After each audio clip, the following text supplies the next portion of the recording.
Say we have a problem, but every night I make a new best friend, and the only problem is we like having a good time. Hello. It is Thursday night. It is 8 p.m.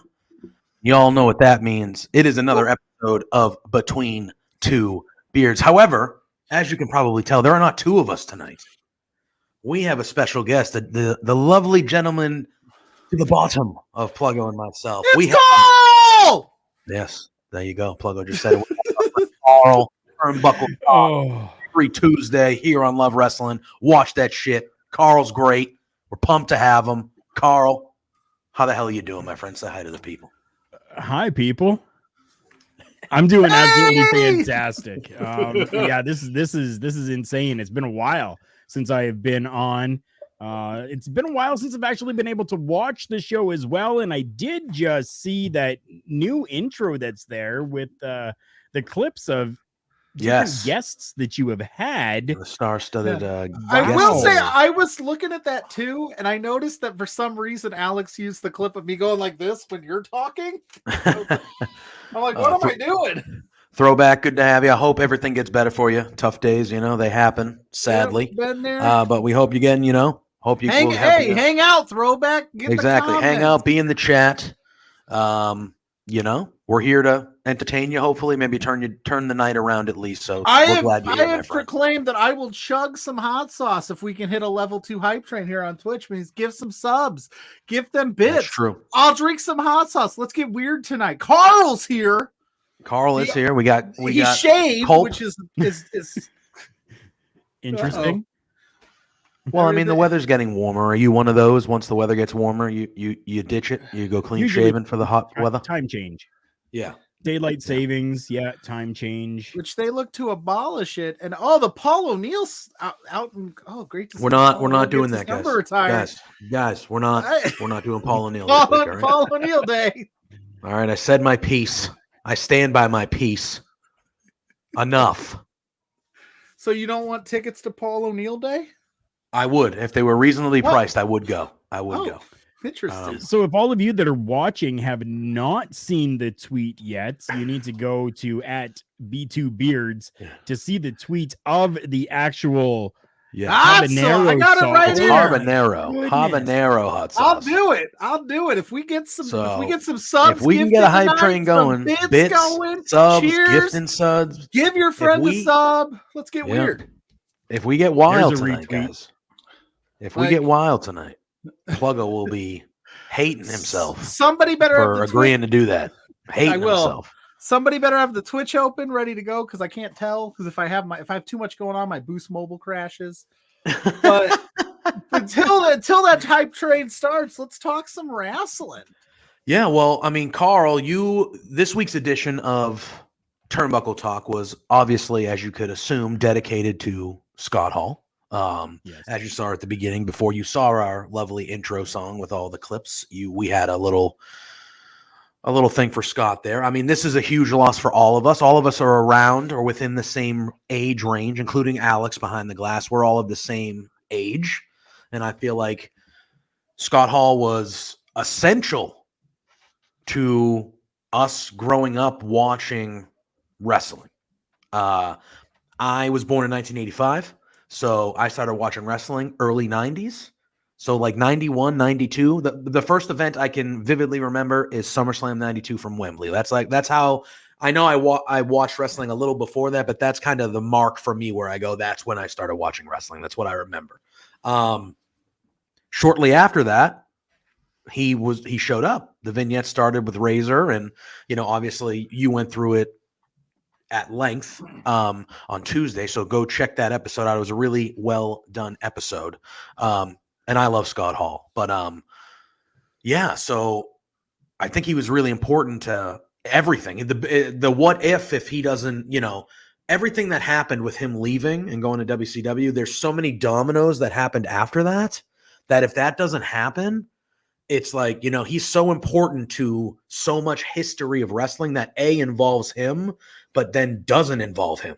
You know what I mean? Like, and you guys talked about it on a Turnbuckle Talk, but if he doesn't leave, there's no curtain call. And if there's no curtain call, Triple H doesn't get in trouble, and Triple H wins the 96 King of the Ring. And then there's no Austin 316 promo. And then and like, yes, we all agree Stone Cold was good enough that eventually he would probably get to where he was going anyway. But that Austin 316 promo at the King of the Ring is what immediately catapulted him to, holy crap, this is the coolest guy here. We friggin' love this guy. Like, you know what I mean? And it was just like, that all centers around, you know what I mean? So there's like so many layers to it. There's way more than that. But I know you said a lot on Tuesday about him, but just like, what are your first memories of Scott? Like, what do you remember? Like, I remember seeing Razor Ramon and being like, this guy is bright colors, talking with the accent, flicking. And he was a bad guy at first, flicking the toothpick, but he was just cool as shit. He was just cool as shit. And it was undeniable how cool he was. Yeah. He was the epitome of that Los Angeles style cool. Like that's what it was. Like the Miami Vice type of cool coming off of that, man. And coining phrases like oozing machismo, like that's incorporating. Now you've got your American based audience, but now you're taking in like your Latin American audience and kind of bringing them in and having somebody that's oozing machismo that sounds almost Latin American ish and encompassing that entire thing. Yeah, I mean, for me, I don't remember his early stuff with like the Diamond Stud or anything like that. I remember the Razor Ramon vignettes that were starting with this guy driving like this Cadillac, and like it was everything that the cool person wanted to be. Yeah. And I was witnessing it on my television screen going, I want to be just like that. Yeah.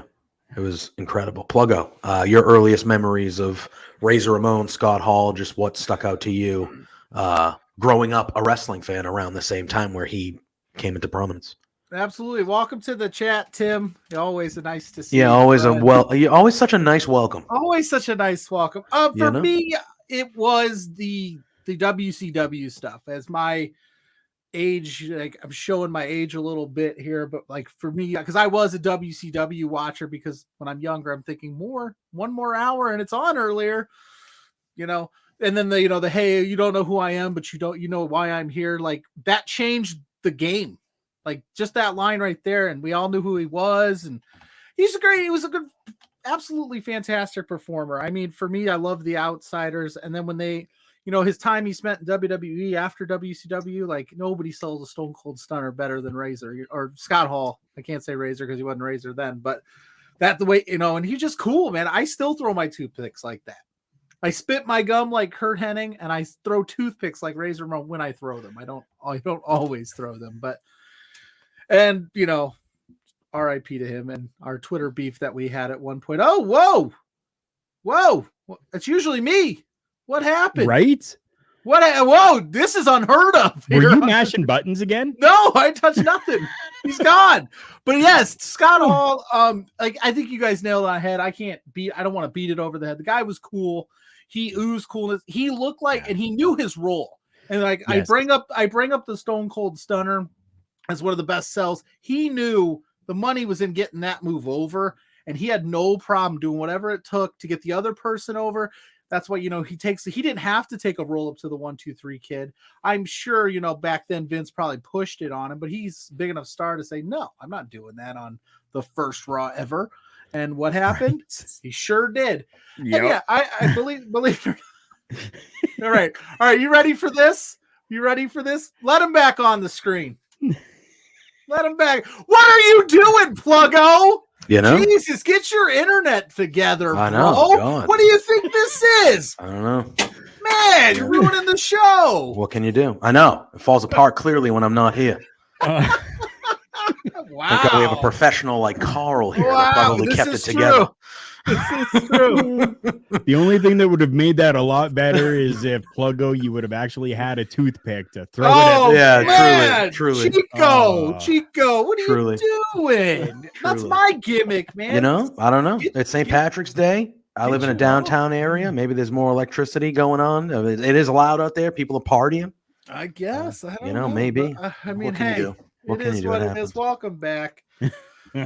Yeah, Tim. Yeah, I did. I had to call Pluggo. Money's a little tight. I just bought a brand new computer. Money's Money's a little tight. So I was like, hey, can I steal your internet? So yeah, Oh, babe, they're we're gonna, amazing and we're saying gonna hello. and we're gonna talk about why the budget is so tight shortly. we are. I'm still like just kind of shook, but to put a bow on it, everybody in the chat, give us your favorite Scott Hall moments. Let us know. Razer Ramon, Scott Hall, Diamond Stud. If you're old enough to remember Diamond Stud, I am not, but that mustache he had back in the day was sweet. And I'll cap it up. I want to shout out him. He had some demons, right? And he took care of those, which gave us much more time with Scott Hall. So I can't argue with that. And I hear everything I've heard. He's like one of the nicest people. Like when you meet him at a show, or I think that's part of it that makes it even like it was going to be sad no matter what. Obviously, when someone loses a life, it's sad. But I think the fact that he did kind of get his stuff together, like he and don't get me wrong, he needed help. And DDP, God bless him, was the one that was like, hey man, like him and Jake you're coming over here because it's not going to end well.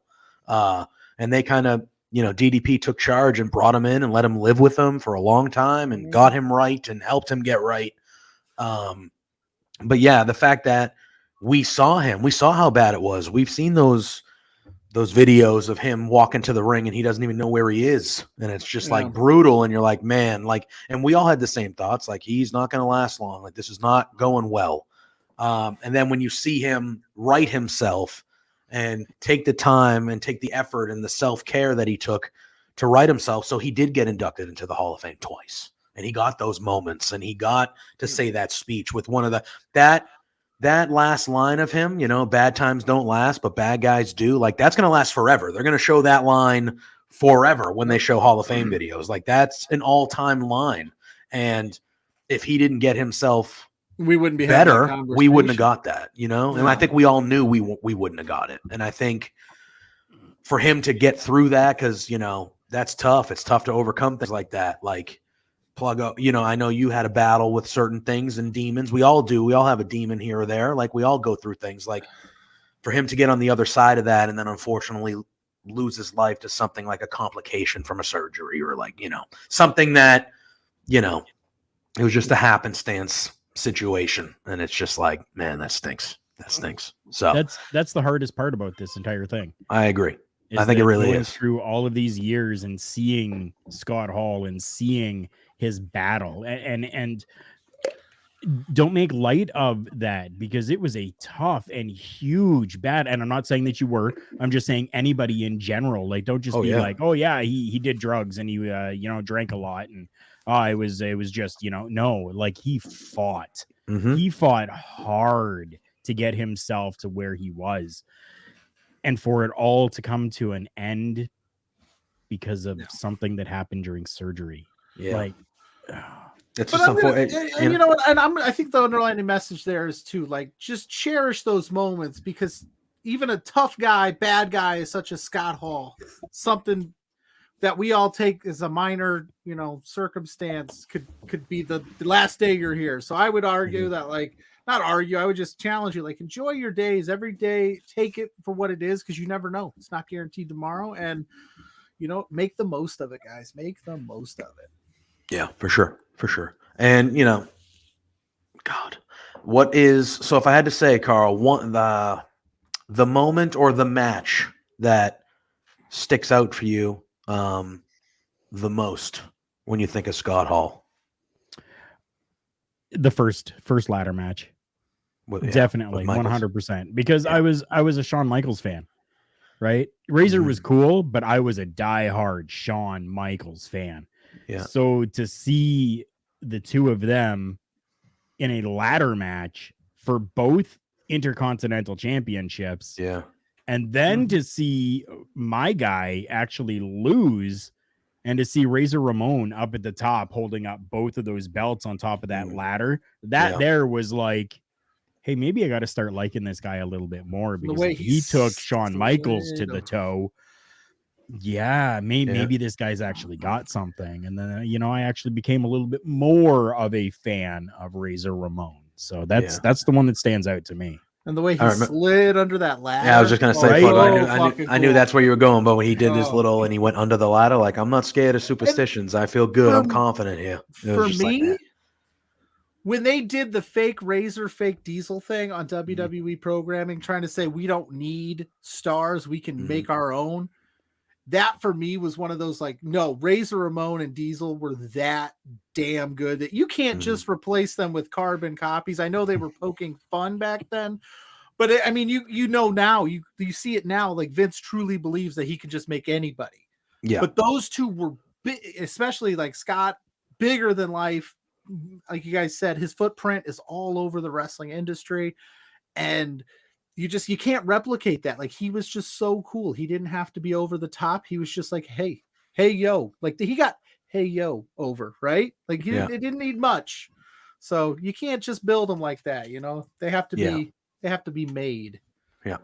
I would say an early one is, and it was him doing the service for another wrestler, but the 1-2-3 Kid feud that he had, where he was the bad guy, like the heel, the bad guy heel, and him letting and obviously you find out they were friends, they were part of the clique, so they obviously had but for him to be willing to do that, a guy of that stature, to be like, yeah, I'll let the kid beat me, I'll let the kid upset me, to kind of make him and put him over and get him to be a certain level of high mid-card status, where he's a jobber. That's how they were portraying him at the time. Like, that was incredible. That was just incredibly generous of him.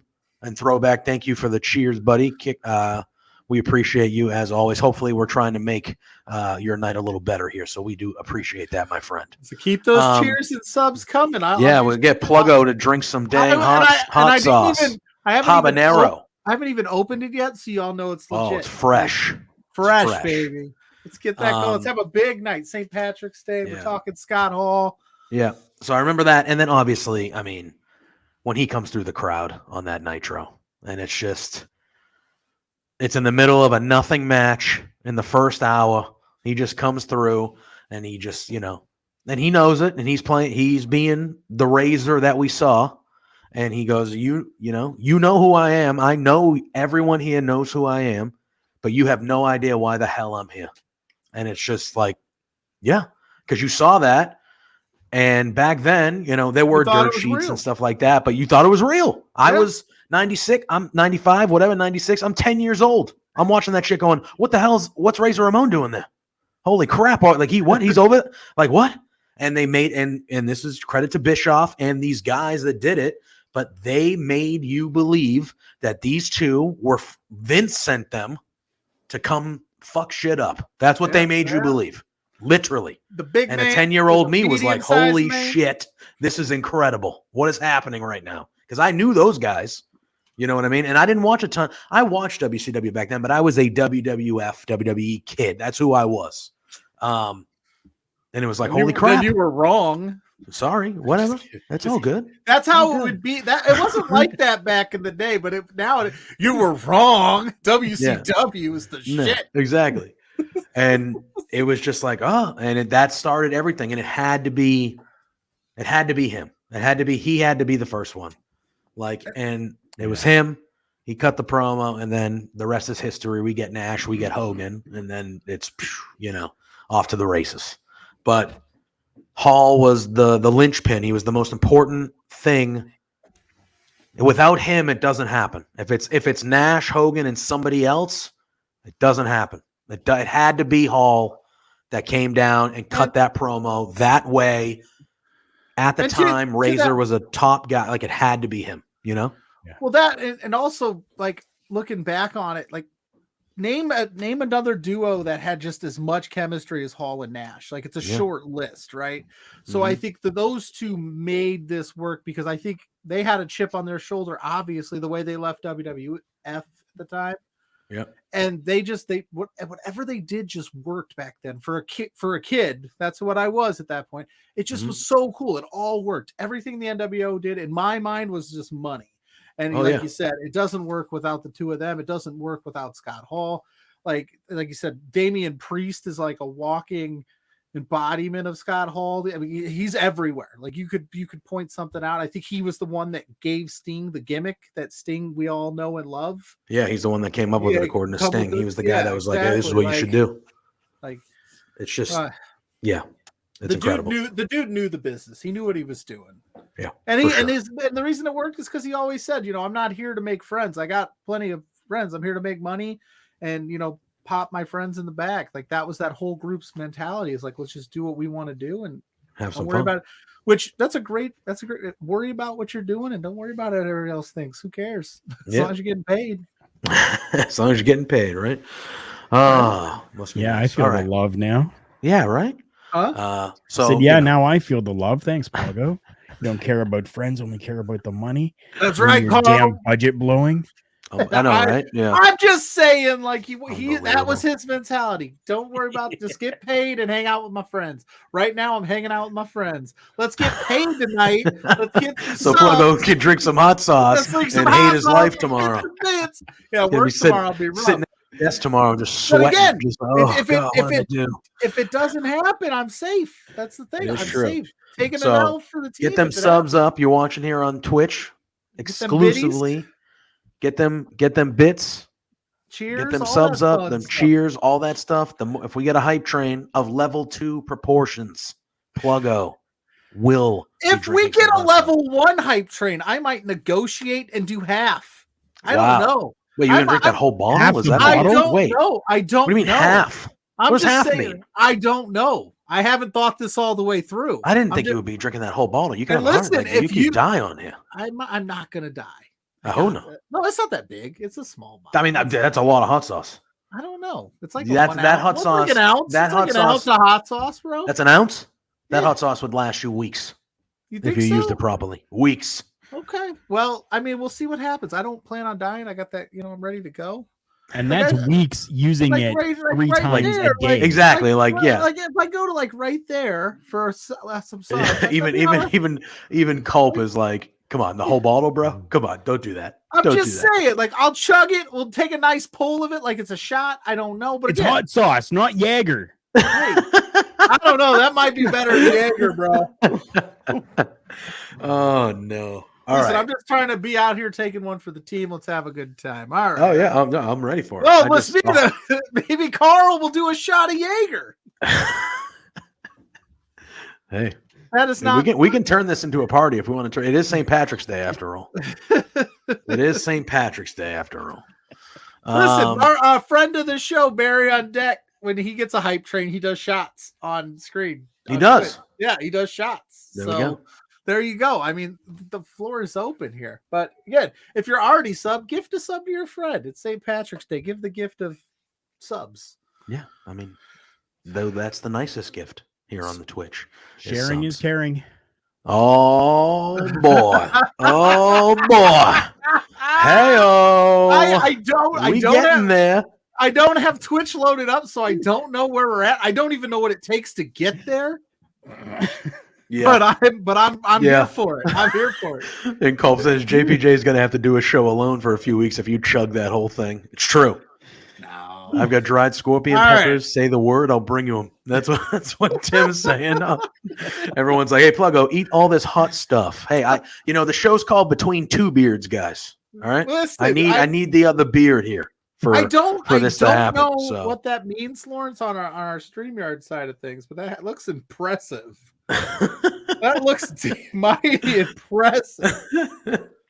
All I'm gonna say is, who knows? I might pull the old okey doke on you and be like, "That's what it looks like. It's a little dog. Look at it looks that. like it's a dog. Is that Spencer's dog?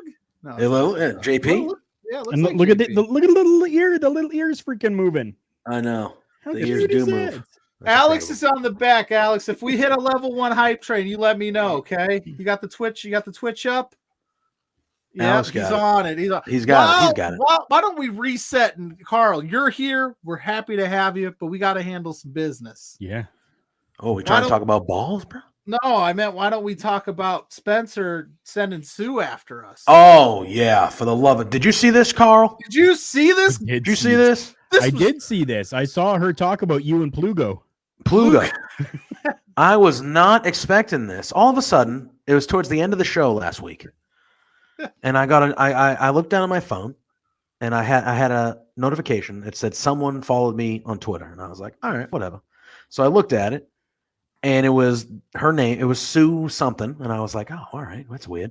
And the picture was Sue, Trent's mom, Sue. Yep. And the banner on her thing had a picture of her and Trent, but there's no blue check mark, there's no anything, and I'm just like, is this like someone portraying? Like, is this a fake account pretending to be Sue? That's what I thought. I'm like, I just didn't. I'm like, Sue's not on Twitter. Like, is this what?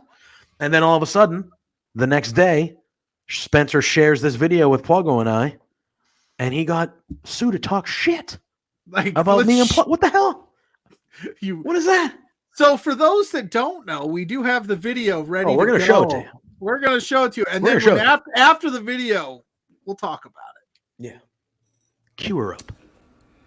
Hey there, Pluggo and JPJ. It's Trent's mom, Sue, and I have a bone to pick with you. So, I understand that you guys are being real idiots and spending your entire monthly budget. You've got to be kidding me. This is not the way to be when you're trying to run a business. Your boss, Spencer, is really pissed off at you. I'm pissed off at you. You have some nerve. Get a grip. You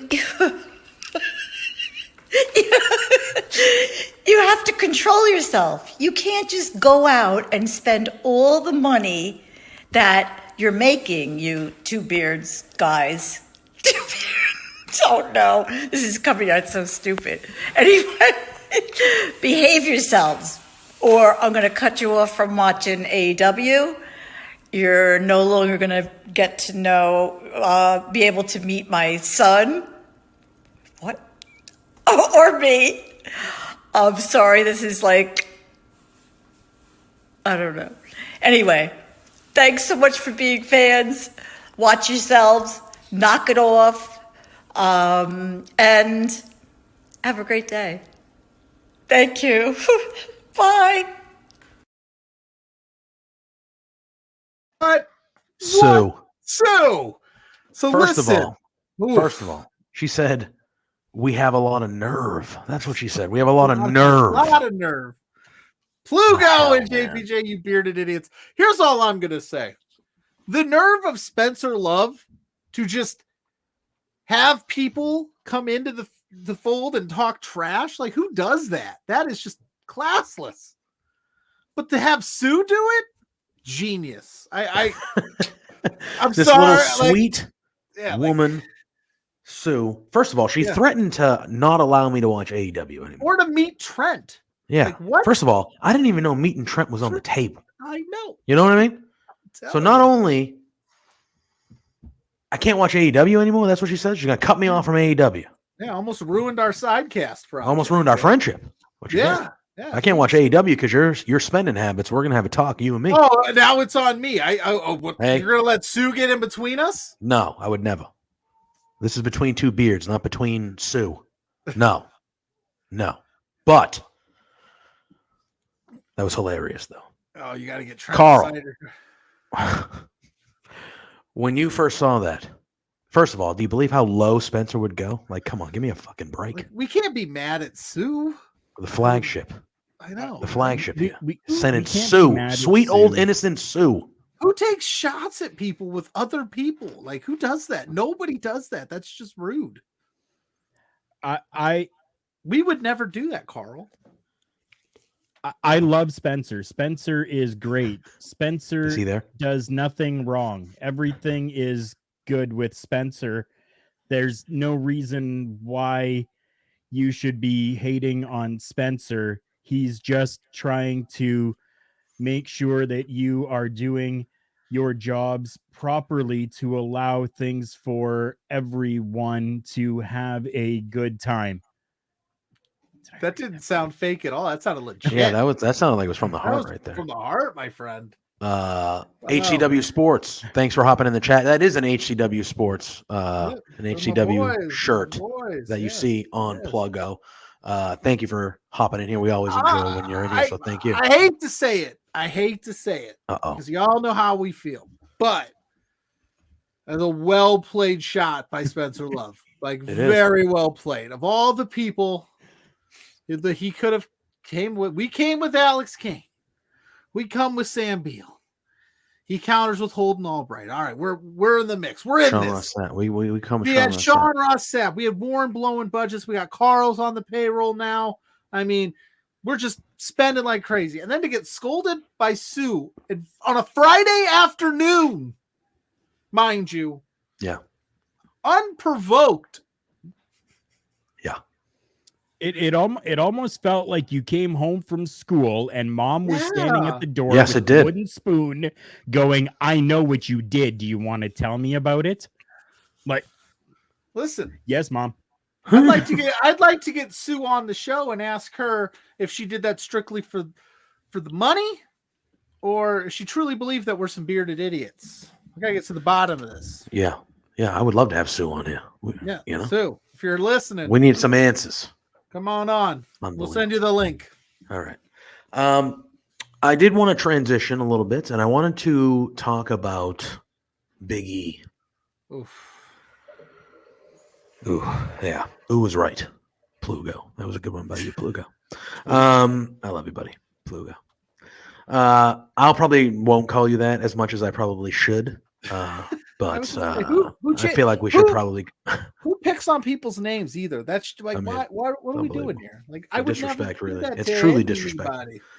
No, but I want to talk about Big E because obviously on SmackDown last week, he suffered a broken neck, which is scary and very serious. Just a bad suplex by Ridge Holland, just a bad landing right on top of the head. He had to get stretchered out. It was, so I want to talk about the injury in general and just how much of a bummer that is this close to WrestleMania. The New Day was getting back together. They were supposed to have a 6-man tag match at WrestleMania together. Obviously, clearly, that's not going to happen. And with an injury like that, obviously, there's no timetable. We don't know if Big E will. When you're talking about broken necks and stuff, that might change the mentality of whether you want to do, who knows? But can we talk about how positive that man is? Because that man has a broken freaking neck. Yeah, no. It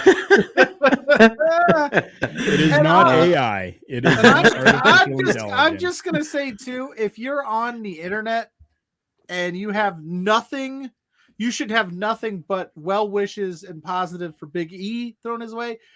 It is a bad spot. We get it. We don't need to pick it apart and do all. Just feel bad for Big E in that moment. Give him some love and just let's all agree that just it sucks. We don't need to we don't need to pick it apart and place blame and do this and do that. It just needs to be about Big E because hopefully he comes back. Because I've seen a lot. You never know how you're going to respond to, especially something like that.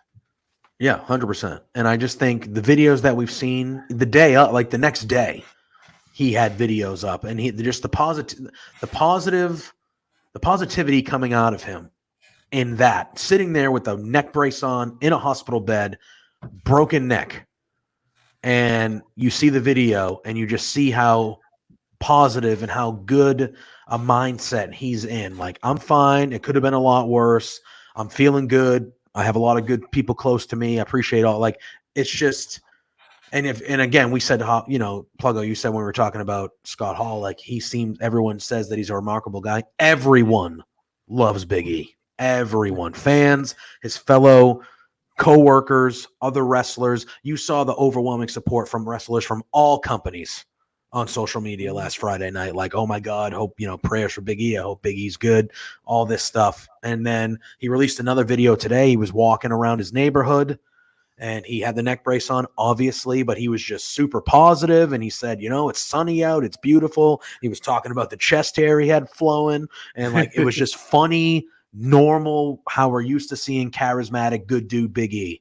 And for him to maintain that mentality and still be that positive guy in dealing with what he's dealing with, it just speaks a lot to the man. And yeah, I love Big E. Huge fan, as I think we all are. That was a scary moment, Carl. I don't know if you saw it live or you saw the aftermath, but that was a really scary moment on Friday for all of us. So I did see the aftermath. I didn't see it live. I was working, but yeah, I mean, even for myself, being somebody who has been inside of the wrestling ring and has gone through different moves like this before, I threw my shade. I definitely did for like 5 minutes.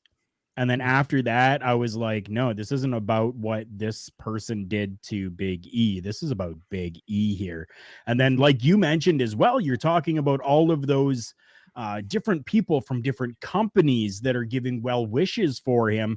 That's what's most important, to remember and realize that this is professional wrestling. No matter if you're working in an entertainment company or a wrestling company, it's a family, and family came together for well wishes for Big E, just like we're doing in this family and this community here tonight. I mean, yeah.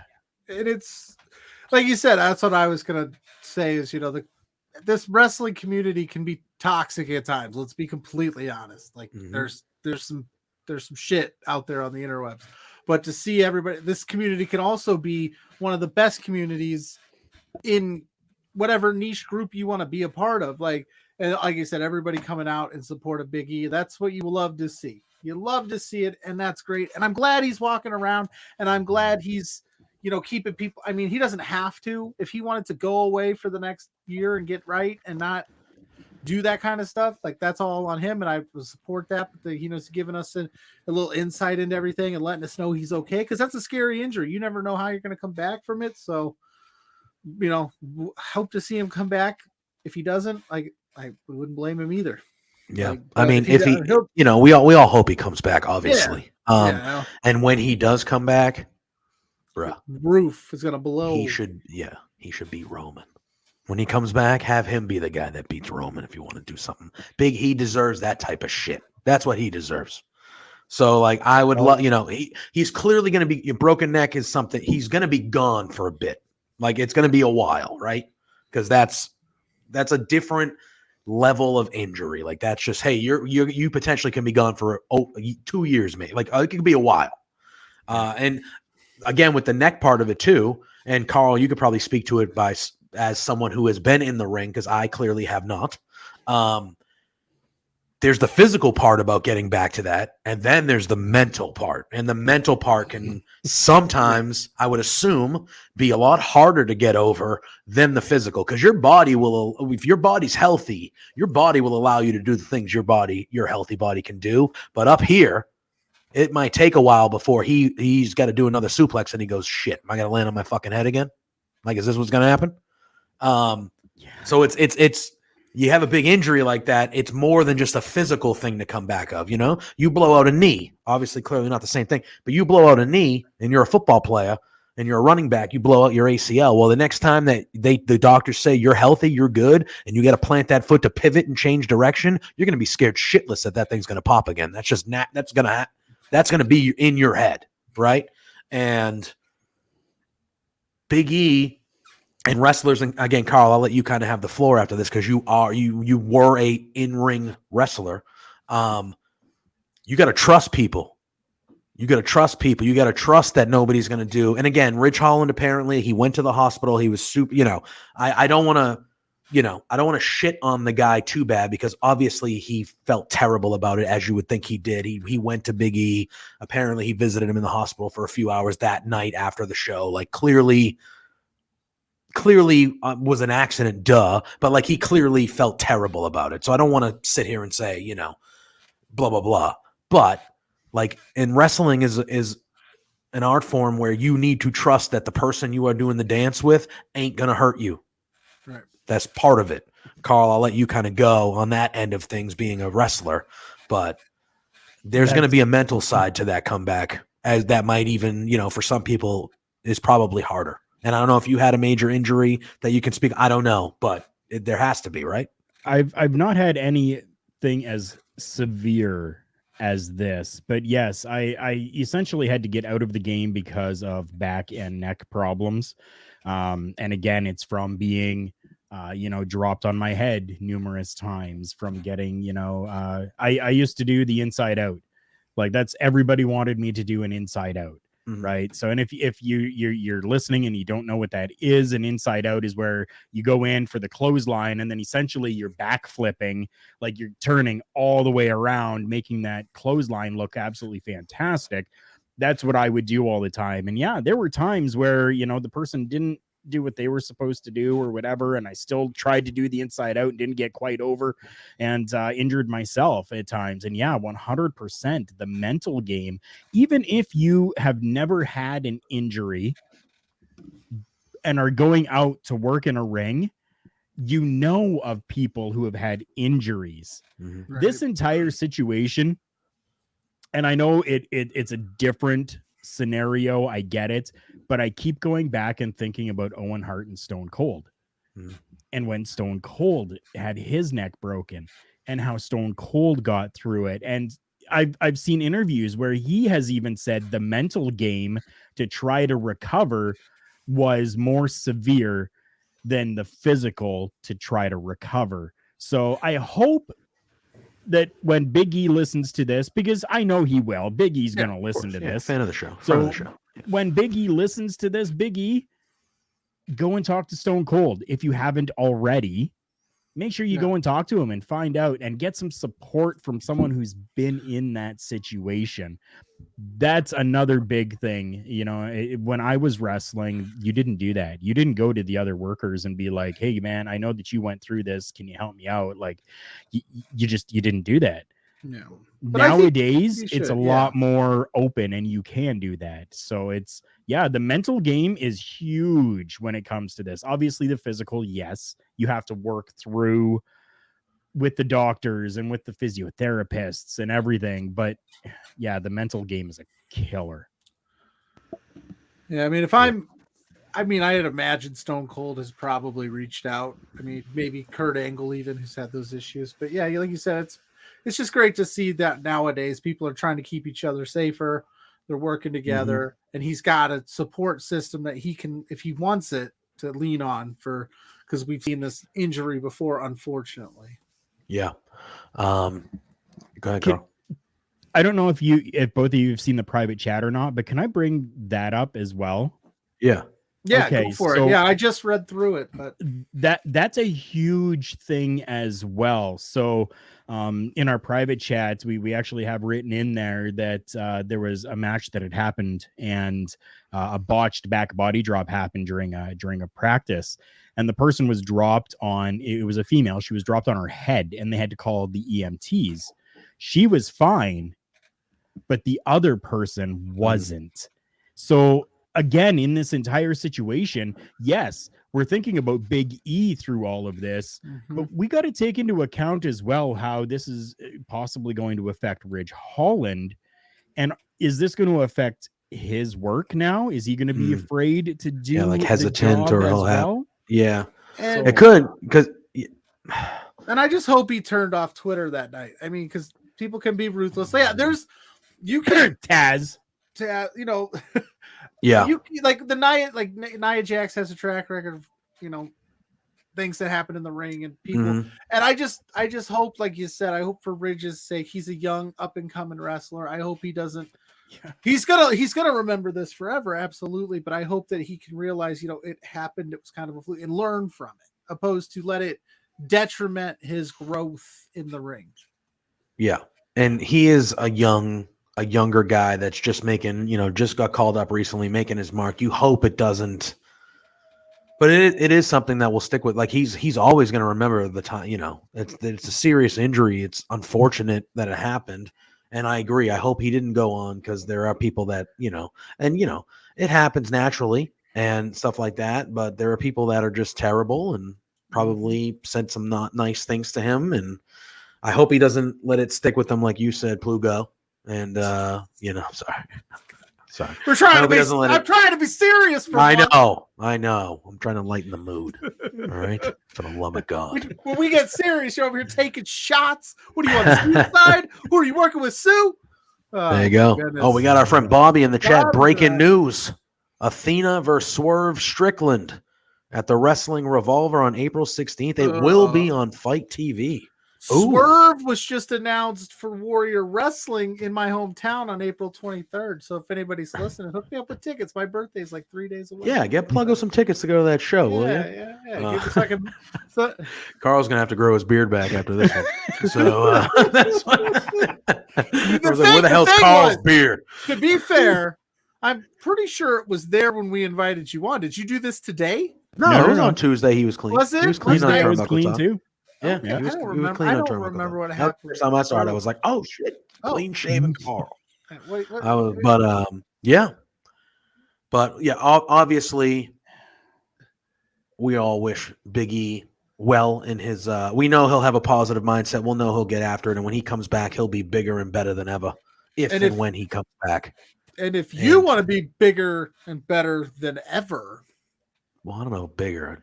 Does it help a bit? I heard if you take care of it, it grows. Really? You know what I'm talking about, right? I'll be right back. We're talking about balls, shafts, Manscaped? Manscaped. You trim that up, it gives the illusion that it's big. The illusion, yes, I would give you that. I would give you the illusion. But yeah, tell them about Manscaped. Oh, I'm gonna tell them. I'm gonna tell them. And I know all three of us here are fans of Manscaped. You we know all use Manscaped. 20% off, baby. Manscaped.com, 20% off plus free shipping with the promo code Love Wrestling. Guys, you got to take care of your balls. They get funky if you don't. Nobody wants funky balls. Your partner doesn't want funky balls. You shouldn't want funky balls. Not ideal. And you got to be able to ideal scenario. You got to be able to trust the tools that you're putting down there, because you don't want a situation where there's some nicking and some cutting. Mm-hmm. So you got to get that Lawnmower 4.0 smooth sailing, waterproof. It's got a light on it so you can see what you're doing. The way. It guides the way. And I promise you, it gets bigger. That's at least what I was told. All right. Manscaped.com. Lawnmower 4.0. God. Yeah, what are you doing? Lawnmower. They got crop preserver. They have ball toner, ball wipes. They have a weed whacker for nose and ear hair if you want to prep yourself other than just down below. That's right. Manscaped.com. Love Manscaped.com. We all do here at Love Wrestling. Go to Manscaped.com. Type in that promo code Love Wrestling. Tell them that you love us. And we sent you there. You'll get that 20% off. You'll get that free shipping. And most importantly, you'll get some really nice, clean balls. And maybe some compliments. Your balls won't look like our faces. They'll look like Carl's They'll look like Carl's faces. That's why he did it. Yes. That's why he did it. Look how handsome he looks. Look at that. Look how handsome he looks down like there. That. Yeah. And don't forget, this broadcast on Twitch goes out worldwide and it is free worldwide shipping as well. 100%. I don't care where you live in the world, you can experience Manscaped as well with free worldwide shipping. Manscaped does not discriminate on where you live. You can have fresh balls across the world. Because it doesn't matter where you live. Everyone should have fresh balls. Everyone. Manscaped.com promo Love Wrestling. What That was the best one we've done so far. That was the best one, I think. I think that was the best one we've done. Yeah. I was feeling that one. I was like, ooh, we're in it. Astrid. Astrid's in the house. It's her birthday week. What up? What up? And she Send shouts some out Astrid's here Carl for as well. Yeah. Yeah. Shouts out Carl as well. Astrid, always good to see you. We were together last night, and Carl was in the chat for All Elite Sidecast. We'll be there That's every right. Wednesday watching along with AEW Dynamite. Throw an and A Astrid in the is chat Pluggo. for Astrid. It's her Yeah. birthday week. Yeah, Let's say swap happy her birthday. chat If you're in with the chat, A's. it's her birthday Yeah. week. Send her well wishes. Happy birthday. She's And if killing you- it. She's and if great. you don't, then you're just not cool. Correct. You're not. Yeah, come on. All right. Anyway, what else do we want to talk about tonight, gentlemen? We can talk about, I know we did the watch along, but we can talk about Dynamite. We have a new AEW Women's Champion and Thunder Rosa. She won that steel cage match, an excellent match to main event AEW Dynamite. It got violent again. We had chairs. We had thumbtacks. We had Britt Baker bleeding all over the place. We had Thunder Rosa bleeding all over the place. Oh my goodness, bloody mess. But Thunder Rosa picks up the big win in her hometown and becomes the new AEW Women's Champion, ending the long reign of Britt Baker, DMD. It's going to be opposite when you guys see it, kind of. I should have went. Wait, no. I should go this way. Yeah. So, I thought it was a great match. I thought that match last night easily succeeded the one that was at Revolution. I wish there was a way that they didn't have the match at Revolution. I understand why they did. Obviously, you need the women's title defended at a pay-per-view. Duh. I get that. But I almost wish that this was the first, second match between the two of them, and Rosa would have got the win. But either way, it worked out well in the end. Carl, you were with us in the chat for the whole episode of Dynamite, but what did you think of this main event, and what do you think, and how excited are you for the new reign of our new AEW Women's Champion, Thunder Rosa? I love Britt Baker, I do too. but it was time. Yeah. And I am so happy that it happened, and especially for Thunder Rosa. You got to remember, this is what, like a year and a half type of situation that has been built and that has been continuing to grow all the way to this matchup, this win, this championship, which I almost kind of suspected because of the actual title change. How the look, the physicality change of that championship, it looks a lot more lucha than it does anything else, right? So they kind of gave you a little bit of hints there, right? It's like it really gives me a like a Lucha Underground kind of vibe to it. I know it's more designed off of like the NWA North American Championship. It kind of has like that Gift of the Gods look to it too, though. So it was almost foretold, but I'm super excited for this. Like, I generally hope that they give it a good run with Thunder Rosa, and that they don't just have this as like a transitional to someone else taking it off of her in like a month and a half, 2 months time. Give her 6-8 months, like give her a good run with this so that people can actually see what Thunder Rosa can do as a champion. Because I don't know if you guys have seen it or not, Thunder Rosa, when she's working towards a championship, and then Thunder Rosa as champion works so much harder as a champion than she does trying to get there, because she knows how damn good she is. Oh yeah. So we all know how damn good she is too. Yeah, it's a total different work from her when she's champion, and I'm excited for everyone to witness this. Yeah, and I feel like and Ashford said it in the chat, like Britt Baker was an incredible champion. Britt Baker made the women's division. She made the division, and don't get me wrong, like Hikaru Shida was a great champion as well. And like there were other very talented women, but Britt Baker had that star. She rose to that star status that really, when she won the title, it solidified that division as like, okay,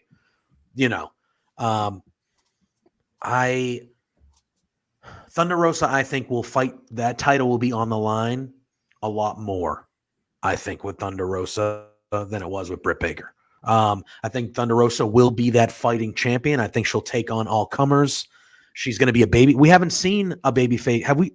Well, Shida was a baby face for most of it, so that's a lie. But it's been a while since we've seen a baby face women's champion. I want the fighting champion. And there's a lot of now having the babyface champion. Now you can showcase some of the younger heel talent that you have on the roster. You can have feuds. Like I would love a Penelope Ford to get another option up there. I would like, they've been building up Layla Hirsch lately. I wouldn't mind that, like to get these matches. I'm looking forward to the new fresh matchups that we're going to get from Thunder Rosa with the title. I want some more stories, and we were talking about a little bit on the sidecast last night too. Like even with Britt as the champion, the stories still were kind of you know what I mean? So at the end of the day, you're going to get the women's division better by giving them juicier stories and like giving them the really creative stories that you do with the men, and hopefully Thunder Rosa can add a new layer to that and kind of move forward and kind of continue to elevate the women's division, because they got a lot of talent there that we need to see more of weekly, more matches and more of weekly, but they need to keep going and get some new people. Let Britt take some time off, kind of come back with a big return in a little bit, but like get some new faces in there near the top of the division, Not that this girl is atop of the division, but I'm just kidding. Where's Leva Bates been? I like the bottom of the division. I don't even know if she's wrestled. Like I love Leva Bates. Yeah, I do. I think she's more of just like a backstage person now. I think that's like kind of where she's fit into. She's always tweeting about AEW. Oh yeah, she's always there. Tweets, Instagram, Facebook, everything. She's all over the socials when it comes to AEW, and I would love to see her on television a little bit more. And if we can get like Leva Bates, maybe ditching this whole librarian shit and maybe taking on a little bit more of a heel persona to come up and work through the ranks to a Thunder Rosa, I think it would be really cool. I do. Yeah, there's a bunch of different names that you could. Lady Frost as well. I mean, Lady Frost is definitely very much so a face, but she's working for a bunch of companies, so she can be a face or she can be a heel. It doesn't matter where she goes. She can do whatever she wants with that specific company. Let's see Lady Frost and Thunder Rosa. That'd be cool. Fantastic. Yeah, that would be cool as hell. And I think that's why it was time, right? Because we need. I mean, how many more times can Britt run through the division in this current incarnation of Britt Baker? And Rosa gives you a whole new, fresh potential of matchups. I'm a huge Thunder Rosa. We said it last night. I was so excited when she won. It was time. She's over as all get out. Yes, Rosa and Athena, and I will say this until I'm blue in the face. Go on the internet. Go to Warrior Wrestling right there. Athena versus Rosa did a 30-minute time limit draw, and it was fantastic. But yeah, I think it's time. This is a good chance to open the door maybe for some new women's talent, maybe a Taya, maybe an Athena. But yeah, Rosa, she works harder than anybody. She does a lot for the wrestling world, for the women's side of things. And I still to this day don't know why they only saw her as a referee in the WWE. Can you believe that? Like if she would have took that offer, she'd just be reffing matches. And she said that she seriously contemplated, like that was a serious thing that she contemplated taking that offer. But she bet on herself, and look where she's at. She's killing it. Huge Thunder Rosa fans on this show.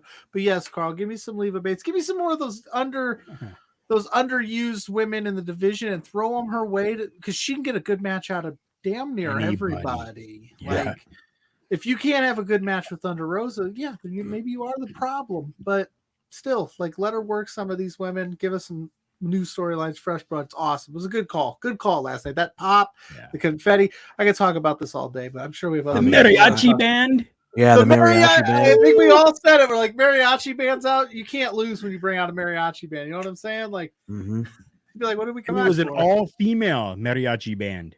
Yep. But Awesome. shout out to Oh. Britt. Shout out to Britt Baker for going those two go so hard at each other and go with the tax. She did it again. She didn't have to do that twice. And Mhm. Aubrey, shout out to Aubrey for getting in. Yeah, she did that. She did the 3 count. You see the Like, picture she put on social media after? Yeah. Oof. Like it was just a great night for women's wrestling in general, and it was a great night for AEW. And I said it last night, and I'm going to say it again. AEW, when you give these women the ball and put them in the big spots, they run with it. Like, we're not talking about much else that happened on Dynamite last night. That match is seared into everybody's mind right now. That's the talk of the night. And there was a lot of great stuff last night. Oh yeah, and it was almost exactly a year ago today. Yep. That a year ago today was the lights out match. That put and Thunder Rosa won that one. Sure, Thunder Rosa won that one, but that match put Britt Baker on the map. That took her to that next level. That made her a star, 100%. That was the match, and almost a year to the day, they had another fantastic main event on Dynamite, and we saw a new champion. Well, another big match in history. We're going to go back to AEW because they released a little graphic earlier today. They released, it's March Madness, and we're going to get to it. But I do want to address, because now that we're talking about anniversaries, today there was a really big match 20 years ago from today. That was a really big one that we're going to talk about, that I want to talk about a little bit. But it's March Madness, and AEW released a bracket today, and it's a bracket of the AEW theme songs. So I figured to end the show, we usually do drafts or something fun. To end the show, the three of us would go through the bracket and pick who we think would win, and we could find out who each of our individual king of the AEW theme songs would be. So we'll do that to end the show after this little bit here. But 20 years ago today, March 17th, 2002, WrestleMania X8, WrestleMania 18, Toronto, Canada, Sky Dome. In my opinion, I think it is the greatest one of the greatest non-title WrestleMania matches of all time. A lot of people have it as their favorite match. It is one of my favorite matches. It was Hollywood Hulk Hogan going one-on-one with The Rock at WrestleMania. That crowd, insane. Hogan the bad guy, The Rock the good guy. The crowd almost 100% behind Hogan. Yeah. And Hogan was living it up, doing the poses. He was, oh my God, and The Rock was perfect. And The Rock knew that the crowd was kind of behind him, so he was throwing some heel shit in there, even though he was The Rock over as can be, good guy, but he was doing some real shit. And if you watched on the Cock or on the network, depending on where you are in this world, if you've hopped on the Cock and watched it, season 2 of the Ruthless Aggression series, they talk about Hollywood Rock. The whole episode is on Hollywood Rock. Great episode. Season 18 of WrestleMania. Yes, season 18 of if WrestleMania. You're on the Cock, they which categorize sucks. it by season. Which sucks. I would. Oh my God, I would. There's a lot of. I would pay a lot. I would pay significant money to get the WWE Network back. I would just pay significant money because the Cock, terrible. Oh, trash. God bless you, Carl. You're in Canada. You still got the network. God. No, Carl, you suck. We want the network. You only have the network if you subscribe to a television. Really? Yeah. If you subscribe to TV, I don't have TV. I'm a cord cutter. Yeah. I mean, I can't spend $150 on 16 channels that I'm gonna watch. Right. Yeah. I pay for IPTV. Okay. Fair.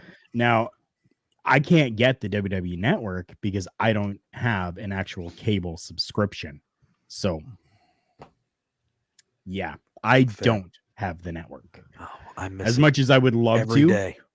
Now, Every I day. did with there's a company called Sportsnet. They have the Sportsnet Now. they offered it at $15 a month, but you didn't get the full network, which totally sucked, right? Because you got like the Stone Cold interviews, like the Stone Cold podcast. Yeah, and the stuff. podcasts. There was 2 of them on there. Damn. Like that was it, right? Yeah. And there's been like what, 15 of them at least. Yeah, there's been a bunch. That's been There's been done. a bunch. They announced that Lita's going to be the next guest. That'll be cool. But I'm looking forward to that. Yeah. But yeah. So the whole episode of the second season, the first episode's on Hollywood Rock, and The Rock and Brian Gurewitz, who was one of the main writers back then, they said that was never part of the plan, and that the reaction that he got at that WrestleMania, that reaction was like, and the way that match unfolded and everything like that, that gave them the idea of like, hey, somewhere down the line, this could work. You know what I mean? And then the whole Brock Lesnar thing in 2002, obviously, like that helped as well afterwards in SummerSlam. So that was but him getting booed at WrestleMania was really the first time that anybody had really, because The Rock was as over as could be. Yeah. You know what I mean? And he got in there with Hogan, and the story leading up to it, they were both getting really good ovations and stuff like that. But just that Canadian crowd was like, no, dude, we're rooting for Hogan. Like, we want Hogan. We want the old guy to win here. Yeah. And it was just, the match is perfect. It's a tremendous match. When Hogan kicks out of the rock bottom and hulks up, that is one of the all-time great moments of WrestleMania history. That crowd is literally, you can see swarms of them jumping up like, holy shit.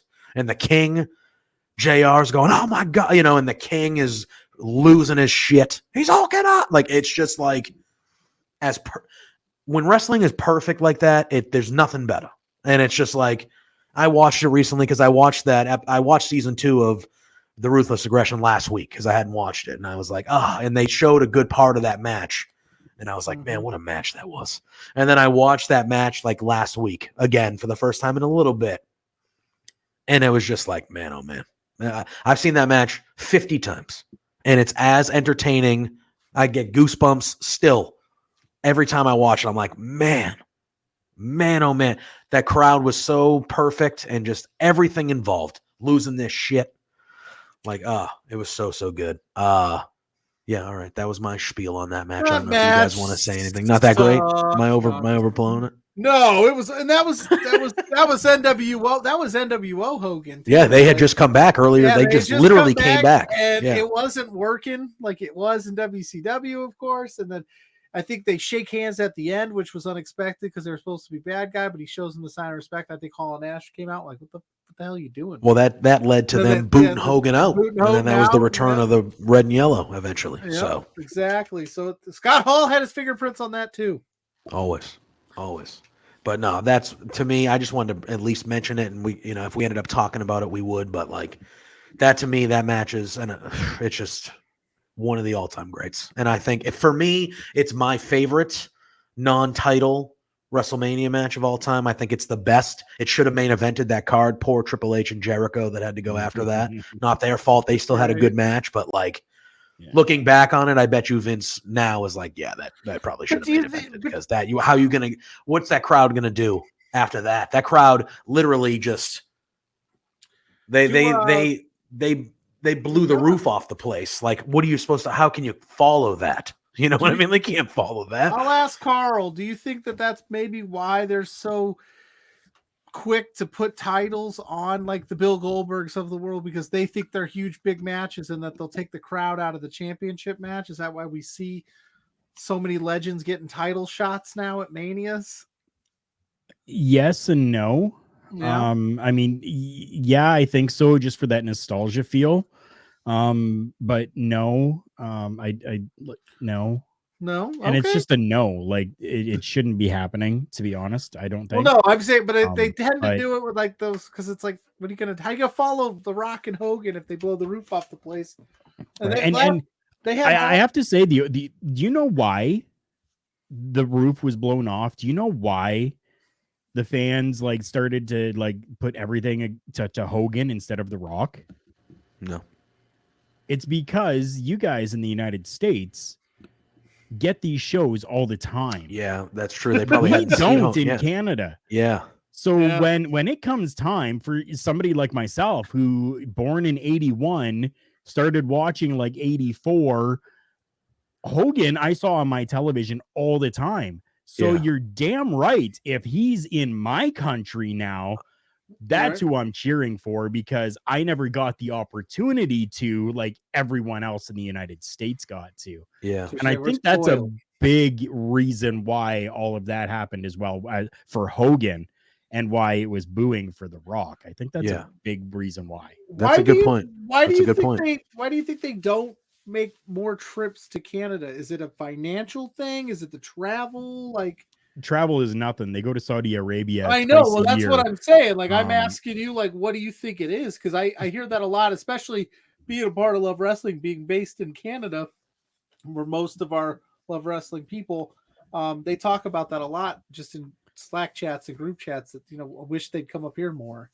and I do believe it's financials. I mean, it's money exchange rates and stuff like that, right? So, I mean, something like $1 for a Canadian is going to be like 75 cents for an American. Yeah. Right. Like the exchange rates on everything are so different. Like if I go to get $100 American, it's usually costing me about $140 to $145 Canadian to get $100 American. Right. So you can get $1 million, right, from Canada. Yeah. But then in American, like, Yeah. it's that's what it is, right? I think that's what it is. It's all financials. Gotcha. Yeah. But that was a really good point that you mentioned, though, because, yeah, for us, and I go, and I get it. Not everybody always goes to every event that comes around in their city. I understand that. But by the time that event happened in 2002, I had been watching wrestling for over a decade. I had gone to a lot of wrestling shows because I live half hour from Boston. Boston's a main city. It's always going to be, they're coming 2, 3, 4 times a year for television stuff, not even including the house shows. But we're getting a couple Raws a year. We're getting a SmackDown. We're getting a pay-per-view a year. Like, that's what Boston does. It's a main market in the country. So it was easy for me to go to a lot of these shows, and I was a huge wrestling fan, and I went. My dad was cool, and he brought me to a lot of shows when I was little, and then my friends and my once we could drive, we went ourselves and shit like that. But for somebody that lives in Canada, who they're lucky if they go up there once a year for a run, it's usually Toronto. Yeah, they'll go to Montreal maybe, but they don't go to Montreal much. Yeah, I feel like they go to Toronto way more. Then they go to Montreal. Vancouver gets a lot, yeah. But like, when was the last time they went to Calgary or Edmonton? It's been a while. Well, Edmonton, they're pretty consistent with. Okay. Edmonton, Vancouver, Toronto, Montreal. Montreal, right? Yeah. And I mean, for me, where I live in Northern Ontario, Toronto, Ontario is still about an 8.5 hour drive away. Wow, that's a big. Wow, I did not know. Right? Yeah. So they can go to Toronto once a month, but it still doesn't mean that it helps me out, because I'd still have to drive 8.5 hours.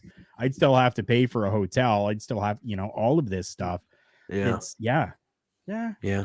That is a good shout out, because a lot of those people there were probably like their first time getting to see Hogan. Yeah, I've never got to see Hulk Hogan. So guess what? Like, he might be the bad guy here, but I've been watching this guy for 20 years. Right. Or 15 years at that point, and I never get to see him. I'm cheering for his ass.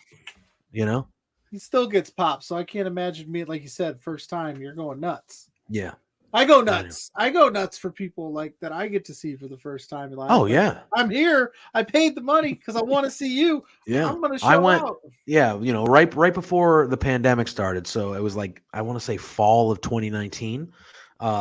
New Japan and Ring of Honor ran a combined show here, and the main event, it was a 6-man tag. I forget who the opponents were, but the main 3 people, the opponents were Kazuchika Okada, Kota Ibushi, and Tanahashi. That was the 3. Understand that? I had never seen them live before, for obvious reasons. They wrestle in Japan most of the time, so I had never seen them live before. And where the event happened, it was not at like where WWE goes. It wasn't in Boston. It was in a smaller city, about 20 minutes from me. And the arena is where WWE in the early 90s, before they got popular in the Shawn Michaels era, that new generation Razor Ramon era, where they used to have Raws there all the time. It was called the Lowell Memorial Auditorium.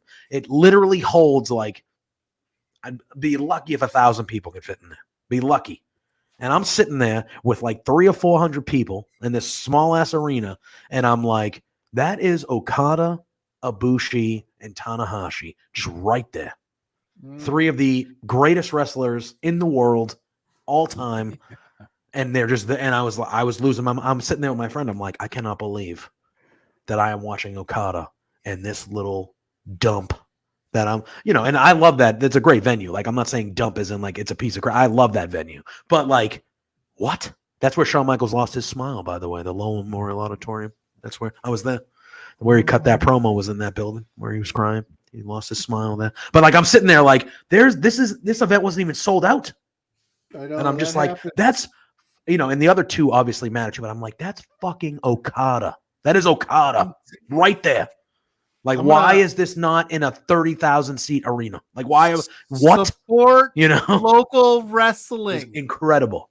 So when you say like, yeah, this was the first time. That was the first time I've ever seen them. I was 34 years old, and I'm sitting there like, holy shit, that's Ibushi, Tanahashi, and Okada. I cannot believe it.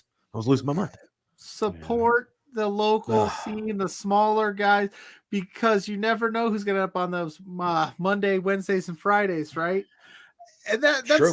that's how that's when I fell into love with independent wrestling. I didn't know it really existed until really late in life. But you can go to a show for the tickets aren't terribly priced, and you can see like. I'm going to say Warrior Wrestling again. I got to see Will Ospreay, Brian Cage, $25, and that's worth just seeing those two. And they had Dante Martin there, and you got to do the meet and greet thing too. If you paid a little bit extra, that's the price of a ticket to go see AEW. You know? What I mean? For sure. And it's support the local little guys, and you never know, those people will end up on Monday Night Raw. But and it's crazy. Where I reside, there's a local federation, Chaotic Wrestling. Kofi Kingston, Sasha Banks came out of there. When Cody first left WWE, when he came to Massachusetts, he wrestled for Chaotic. He did like 3 dates for Chaotic on a weekend, and I saw him literally in the town that I live in at the high school for $15. And Cody Rhodes was in the main event. Like, and this was like right when he left WWE. Like, this was superstar Cody Rhodes, and it's like this is a high school gym. Yeah, like 200 people in. Cody Rhodes right there. Just walked in like it's hanging. And he's like, he's ridiculous. And a lot of these people, they're at their merch tables, just walk up and say, no, he was hanging. He did a meet and greet in the ring and all that stuff that you had to pay, 40, 50, whatever it was. Fine. I didn't do it. But like the rest of the event, he was just walking around, hanging around. Like he walked by and I said hello and he was like, "Hey, what up?" And he just left. Like, and it was just like, yeah, exactly. Like, yeah, like Carl's doing, like, whatever. But yes, support local wrestling. They always usually bring in somebody to kind of get the attraction there. And then you see the wrestlers of the future because they're there. A wrestler of the future, Carmelo Hayes in NXT. He was Christian Casanova in Chaotic Wrestling for years and years and years and years. And that guy's going to be money on the main roster. He's already money in NXT. I think he's the next long-term NXT heavyweight champion. Because I think Breaker's coming up. But anyway, like you support your local wrestlers. You'll see guys and girls, like Pluggo said, that you'll end up seeing on Monday, Wednesdays, and Fridays. And Tuesdays, that will happen. Whatever. Yeah, and Tuesday. So since both of you plugged wrestling companies, I want to plug from Canada, Canadian Wrestling's Elite, who names like Bryan Danielson and Kenny Omega have gone through and worked with, and then they always bring in somebody as well. So because of CWE, I've got to hang with Psychosis, Jake the Snake Roberts, Nikita Koloff. Looking at my autograph wall here, like so many like just different names that come through there. Right. And then I want to give a shout out to one more. I want to give a shout out to my friend Miss Kim with Ignite Wrestling down in Vero Beach, Florida, where a lot of stars that are working on AEW Dark Elevation have come through with Miss Kim with Ignite Wrestling. So we're looking like who doesn't love Serpentico? Right. And Serpentico came from Ignite Wrestling. It's awesome. Right? Like you never know who is going to be that next star. You never know what star is going to show up at that show. Yeah. And it's cheap, people. It's like $15-20 out for a night of just pure classic fun. And at these smaller shows, they make it all about the fans. Oh, yeah. It isn't for sure. just them going out pandering to, a huge, large crowd that they're trying to just get in, get their shit done, and get out. They'll make it all about the fans at these shows. Oh, yeah. It's always fun. Yeah, it's interactive. Like you said, it's, and even with the big boys, like if you go see WWE on a house show, the environment is a lot different than if you go see a Raw or a SmackDown. Like the environment, the wrestlers are having more fun. They'll yell at the crowd. They'll interact. It's like that, but at an even more smaller, intimate level where you are literally, and they always joke, you always hear it like, well, the fans are the biggest part of the show. You literally are part of the show. You are literally part of the show. And you might look back on it 5 or 10 years from now and be like, holy crap. I saw that person wrestle for years and friggin' bingo halls and, poker rooms or whatever. And now this person's in a match at WrestleMania. You know what I mean? Like I was in New York when I saw Kofi Kingston win the WWE title. I saw Kofi Kingston wrestle almost every weekend for years in chaotic wrestling all around Massachusetts. And, to see, it's just like that shit's cool. That shit's cool. And, it starts with independent wrestling, and Pluggo's done a lot of really good stuff with independent wrestling. He used to interview them all. He had segments, go look at that stuff. Carl, obviously you were an independent wrestler, for crying out loud. Like that's where most people start. That's where they start. Most people you see on TV on Monday, Wednesdays, Fridays, they started somewhere, and they started most likely the first time they got regular work, with the exception of a few. Were probably at a small independent in their town, in their state. They traveled, did whatever they had to do. And that's where everyone starts. So you need to support that so they can stay in business, A, and then B, there are places for people to work so they can be the future. Because I know WWE likes to throw Goldberg in there when he's pushing 60 and Sting and all these older people, but these people ain't going to be around forever. So you need them to keep coming. And supporting your local, smaller, independent wrestling companies and wrestlers is how you do that. So support your people. All right. AEW wrestling themes, March Madness. Let's do this shit. I love brackets. I'm that guy that is like, hey, I look on the internet. I'm like, they got like Disney movie brackets and like band brackets. And I'm like, all right, let's just do it. But AEW earlier today on the Twitter released a bracket of their wrestlers' theme songs. Oh, look at that. Right there. Fancy. There it is right there. So this is a bracket. It looks like there's 2, 4, 6, 8, 10, 12, 14, 16 on each side of the bracket. So the 32. That's 32 themes, and we're going to run through them. We don't, we can do them individually, and then we'll just see what we think. But this is AEW themes. We will start on the top left and work our way down. We'll do it that way. And it looks like first row matchup, we have Adam Cole, All About That Boom, going against Darby Allin. Another really good theme song. Darby Allin has that slow intro. You usually get that huge pop from the crowd. But Adam Cole, right off the shoot, it's All About That Boom, and the crowd is usually amped up. Yeah, I'm going with Adam Cole here. I think Adam Cole's theme song is one of the better ones in all of wrestling. But I'm going with Adam Cole here. I don't know about what say you, Pluggo. I got it. Darby's theme was probably up there if Adam Cole didn't debut in AEW. Like seriously, that's a tough matchup. Yeah, that's a tough draw for old Darby, man. Because I think his theme's really good, but it's Adam Cole. It's all about the boom. And Carl, what say you to round it out here? Uh-oh. It totally sucks that these two are together. It does because Yeah. popularity wise, Adam Cole is going to win this, Yeah. but it should be Darby Allin. Darby Allin's theme is great. I'm going to go Darby Allin. You're going Darby? Rock and roll. Upset, I love upset. it. I love it. All right. We have the next round. We got Red Dragon going against the Young Bucks. So Red Dragon using their old Ring of Honor Red Dragon theme. And then you got the Young Bucks Super Kick Pate. Just because of I like the song better, I'm going Red Dragon. Yeah. Because I think it's a better song. I like the Young Bucks theme. It's fine. But that's fine. I'm going Red Dragon. Red Dragon comes out so much with Adam Cole that I just forget what their True. theme is. So I'm going It's true. Young Bucks. All right. Carl? A Red Dragon. All right. Rock and roll. Yep. All right. And then we have, oh my God, look at this. So then we do have Bryan Danielson, kind of the updated version of the WWE Valkyrie, Flight of the Valkyrie, going up against the Lucha Brothers. That's tough. While you guys are talking, I've been like obviously listening, but looking at the rest of the bracket, there are some tough first round matchups. This is tough.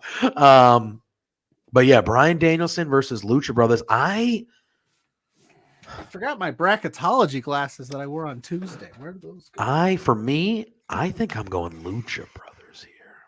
I think that's where I'm going. I love the the revamping of the Danielson theme, but that Lucha Brothers theme song that's a banger. That's a banger to me. So I'm taking Lucha Brothers here. I'm with Carl. you too. You going Lucha? Yeah. Carl? Again, same with the very first pick. Bryan Danielson is going to win this because of popularity wise, but should be the Lucha Brothers. I'm going with the Luchas. All right. All three of us taking the Lucha Brothers there. All right. Then we do have. I mean, upsets happen in brackets, baby. Yeah. Like and we got Astrid in the chat. Day. Astrid's taking the Lucha Brothers with us in the chat as well. We have Kenny Omega against Eddie Kingston. Uh-oh. St. Patrick's Day. It's happening, guys. Wild out there. This is where I live, guys. Downtown. These sirens.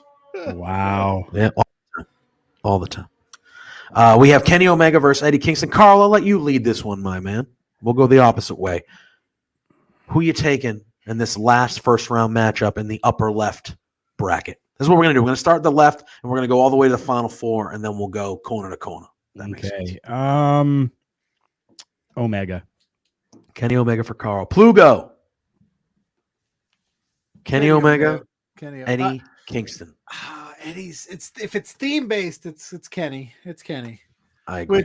Which I wasn't dazing off there. I was looking at our actual bracket standings for our tournament pool, and I had a good day so far. Yeah, there's a six-way tie for first place after 7 games. Yeah, I had a good day so far. I've had a good day. All right, so we move to the second round. So Pluggo, we have Adam Cole going against. Actually, no, me and Carl. No, me and Pluggo. I have Adam Cole versus Red Dragon. Yeah. I'm going Adam Cole there. Wow, look at that, against each other already. Dissension in the ranks. Carl, you have Darby Allin versus Red Dragon. Darby. All right, and then Pluggo, you have Adam Cole versus the Young Bucks. It's all about the boom. All right, you're going Adam Cole. And then down the bottom, I believe we are all in agreement here that we have the Lucha Brothers against Kenny Omega. I'm going Kenny Omega. Here. Pluggo. Lucha Brothers, baby. I love that song. It gets me hyped. All right. And then Carl rounding out. Kenny Omega. All right. So in the Elite Eight to go to the Final Four, Carl, I'll let you lead. You have Darby Allin going against Kenny Omega. Darby Allin in the Final Four for Carl there. Is he a 16th? He'd be like a 16th seed. I guess. Yeah, I think Adam Cole's the 1 seed in that corner. Yeah. No, it looks like they break it down by 4. So technically he'd be like an 8 seed. Yeah. And then Pluggo, you have Adam Cole against the Lucha Brothers. Oh, yuck. Don't do this to me. Adam Cole. I love that song. It's a great theme. I play it on my Apple Music all the time. And then I have Adam Cole versus Kenny Omega, and I am also taking Adam Cole to go to the Final Four. All right, we will move down to the bottom left. We have first round matchup Serena Deeb going up against Ricky Starks. Carl, I'll let you start, my friend. Serena Deeb. All right, Pluggo. Ooh, Ricky Starks. He's going Ricky Starks. I am going with Carl here. I am taking Serena Deeb. Oh, and we have another You guys tough. can be wrong. It's all right. We have Ty Conte versus Sting. I'm taking Sting here. Poor Ty Conte. That's brutal. Right? I'm taking Sting here. Oh, Astrid went with Ricky Starks. She went with Ricky Starks. See, Astrid knows what's up. Astrid's good Yeah. people. She knows what's I'm up. going to take Sting on this one, Pluggo. What say you? I gotta take Sting too. It's such an iconic song. I know. Carl? It's Sting. It's got to be Sting. I gotta be mean, Sting. That's got to be Sting. Poor Ty. I know. I love think Ty this- Conte. I do too. We all I do. too. But, like, yeah. You're not gonna Yeah, it's draw tough. Sting. That's a tough draw. That's a tough draw there. We next round, Pluggo. We got your boy. We got Hook going up against Andrade El Idolo. You already Pluggo, know, I baby. assume you're It's going with Hook. Hook. It's Yes. Hook. Team Hook. Let's go. I'm also going with Hook. We'll make Carl. that 3. 3 hooks. We're all going for Hook. We here Random. stand at between two beards. Guess or no guess, we stand for Hook. Yeah. We stand for Hook. We will not stand for any Hook slander either. So if you're out there slandering my boy Hook, we gonna fight. Yeah, don't do that shit. And then the last first round matchup, we have Dr. Britt Baker, DMD, against Sammy Guevara. Carl, I'll let you take this one. DMD. Yeah, All right. it's Pluggo? DMD. I agree. All right. So me and Carl, we have Serena Deeb versus Sting. I am taking Sting. Pluggo. I'll let Carl go because we have the same. So Carl, you go. I'm busy raising my hands because I'm a hooker. He's raising his hands because Astrid said, raise your hand if you're a hooker. Oh, yeah. Apparently, Pluggo's a hooker and JPJ's a hooker too. I don't know. Does hooker mean the same thing in the United States as it does in Canada? I think that's what they're. Are we calling Hook fans hookers? Is that what we're doing? Yeah, no. Because I'm on board with that. If we're doing that, I'm on board. I'm on board. Oh God. Serena Deeb Sting. versus Sting. Sting for Carl Sting. as well. Pluggo, you have Ricky Starks going up against Sting. Sting. All right. And then down the bottom, unanimously, we all have Hook going up against Dr. Britt Baker, DMD. I'm leading it. I'm taking Hook. That's a banger of a song. Hook. Carl, I'll let you go next. I'm glad you guys don't have control over things. Britt Baker. All right. Britt Baker, Pluggo. Oh, we're gonna edit that out right there, Carl. We're going to Hook. We got control over everything. You You want me think to we say can't? Hook? You think we can't? 3 times? Hook? We can't. We Wish you can't. could just yeah, splice it edit in? Yes. Hook? Please. You think this is over here? Second rate show, please. It's a flagship, baby. That's We're right. on the flagship, babe. Pluggo, Hook, Britt Baker. Hook. It's always Hook. All right. So then That Pluggo. song is legitimately a banger. It's a very good song. Like Legitimately a good song. And then Pluggo, you and I have Serena. No, we have Sting versus Hook. I'll let you go first.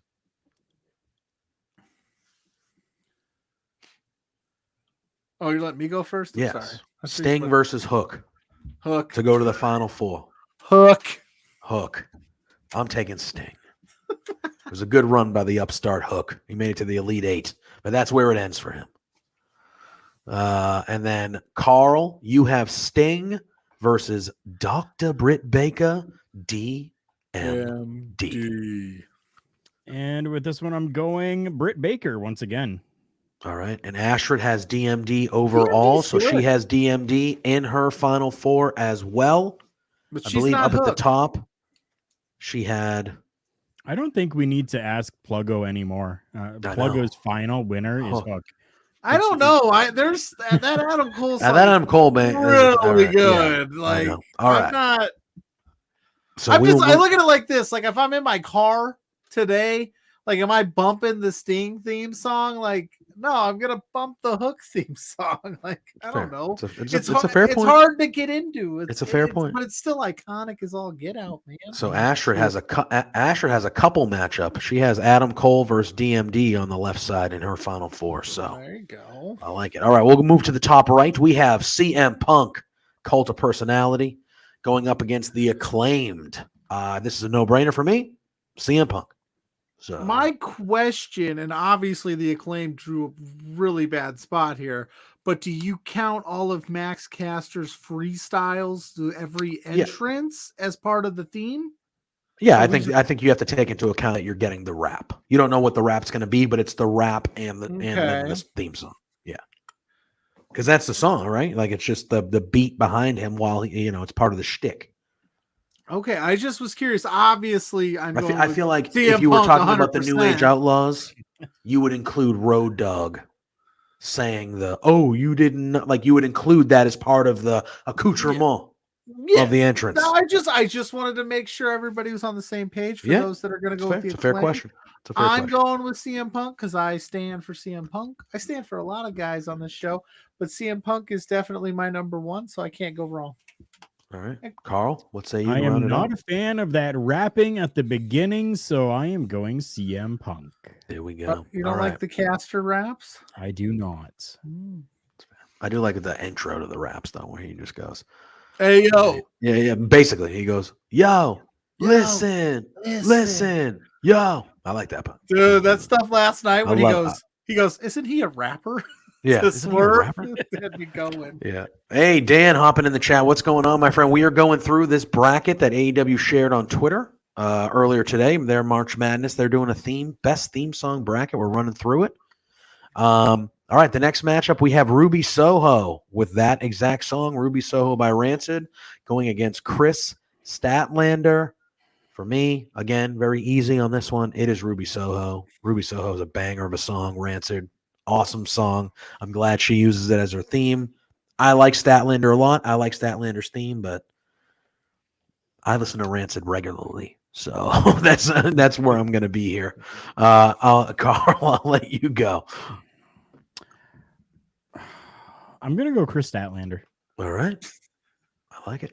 Carl's just being different bracket busting over here. Well, it's only because we have so many professional wrestlers nowadays that are using other people's songs for their entrances, and there's no originality to things anymore. It seems it's very hard to find originality. Chris Statlander's is originality.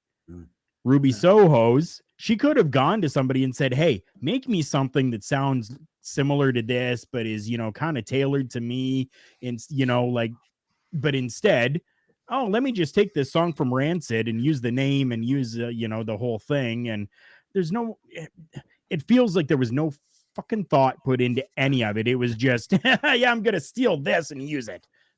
He gave it to her.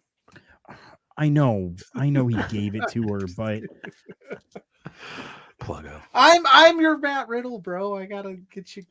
I know. I'm just gonna have a drink of my non-sponsored Dr. Pepper. Okay. Pluggo, where you For going? me, here? it's a Statlander is a no. It's Destination Ruby Soho. Yeah. Well done. Yeah, Ooh, buddy. this is a tough first round matchup bracket. here. We have Malachi Black against Jungle Boy. That's tough. Those two good songs there. That's two good songs. Pluggo, I'll let you go first. What do you think? I just had a yawn there. I'm sorry. What a week. Jungle Boy and Malachi Black. I'm putting you to sleep. You want to end this? We can end it early if you want. No.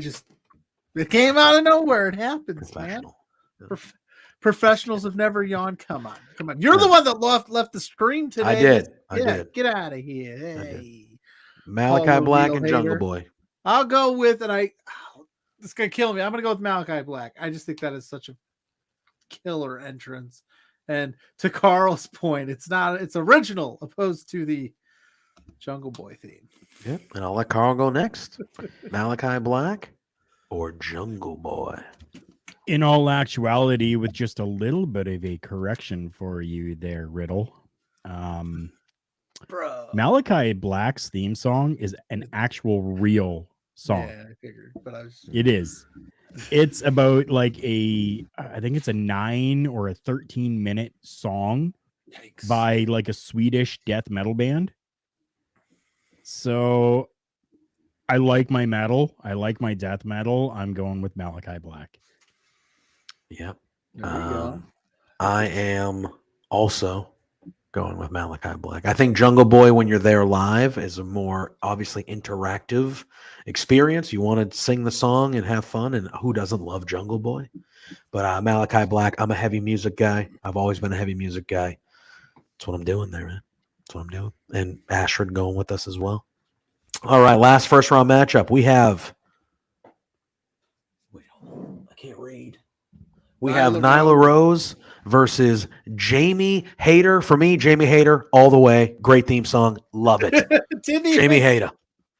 Didn't even like try to sell it. Just said, Nope. screw it. Go I for love that it. Jamie Hayter theme song. We don't hear it Well, enough. I was going Nyla Rose. I'm going That's Jamie cool. Hayter. All right. So then we have Pluggo, you and I have CM Punk versus Ruby Soho. Carl, I'll let you go first. You have CM Punk versus Chris Statlander. CM Punk. All right. But And then Pluggo. His theme's not original, Carl. I know it isn't, but That's just so good, though. It's just so synonymous, though, with Yeah. CM Punk. And then, It's and pretty- as for me as well, it's CM Punk.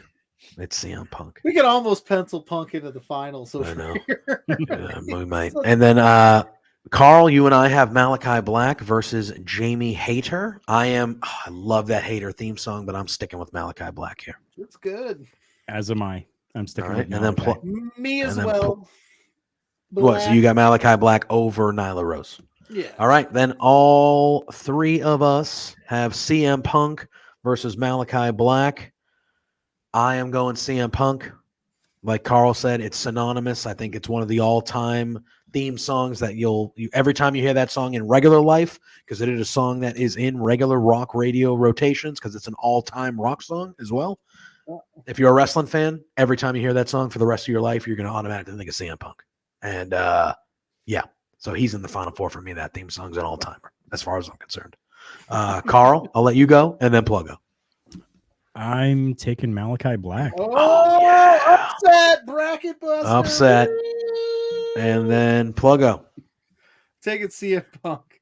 CM Punk. Carl's over here. He's that dude in the bracket pool that picks all the upsets just to be And then ends up winning. Yeah, He ends up winning. yeah. That's what happens. Just like, All right. Last region, we have FTR and Jade Cargill. All right. Dan says he's picking Punk for the song, but Black for the all-around entrance. I think that's a good I way think to put that helps, right? Like if he just walked out to that song and it was just, nothing theatrical about it, I don't think it would hit as well. it. Yeah, I agree. All right, Pluggo, I'll let you lead, my man. FTR or Jade Cargill? I love the FTR theme, Oh my God, but I do. I'm going Jade. All right, Jade I Cargill for love, that. Pluggo. I love that.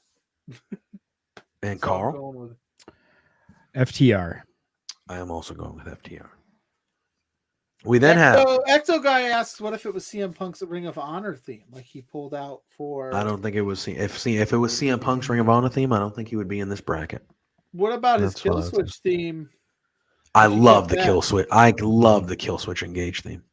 Okay. I love If you would've This kept Fire that, Burns. that'd- Yep. But yeah, I don't. We ain't here for that. No, I mean, I love AFI too. I'm an emo boy. I get it. Right. I'm a Oh, big fan of yeah. AFI. That's a great song. I was one of those people that did not know that was his Ring of Honor theme song until Excalibur told me. So again, I thought it was cool, and I knew the song, and I know AFI, and I liked the moment. I knew the outfit more than I knew the theme song. Like I was like, oh, that's what he used to wear in Ring of Honor. I knew that. I did not know that was his theme song in Ring of Honor because I didn't watch him in Ring of Honor. So to me, at least, that's how I would view it to answer that question. Thunder Rosa versus Orange Cassidy. Carl, I'll let you go first. Thunder Rosa. Pluggo. Because Orange Cassidy's theme fits him so well. I know But it's it does. Rosa. I love I that. agree. I agree. Then we do have John Moxley. I'm assuming we're gonna go with Wild Thing here. Yes, this was released on Twitter today.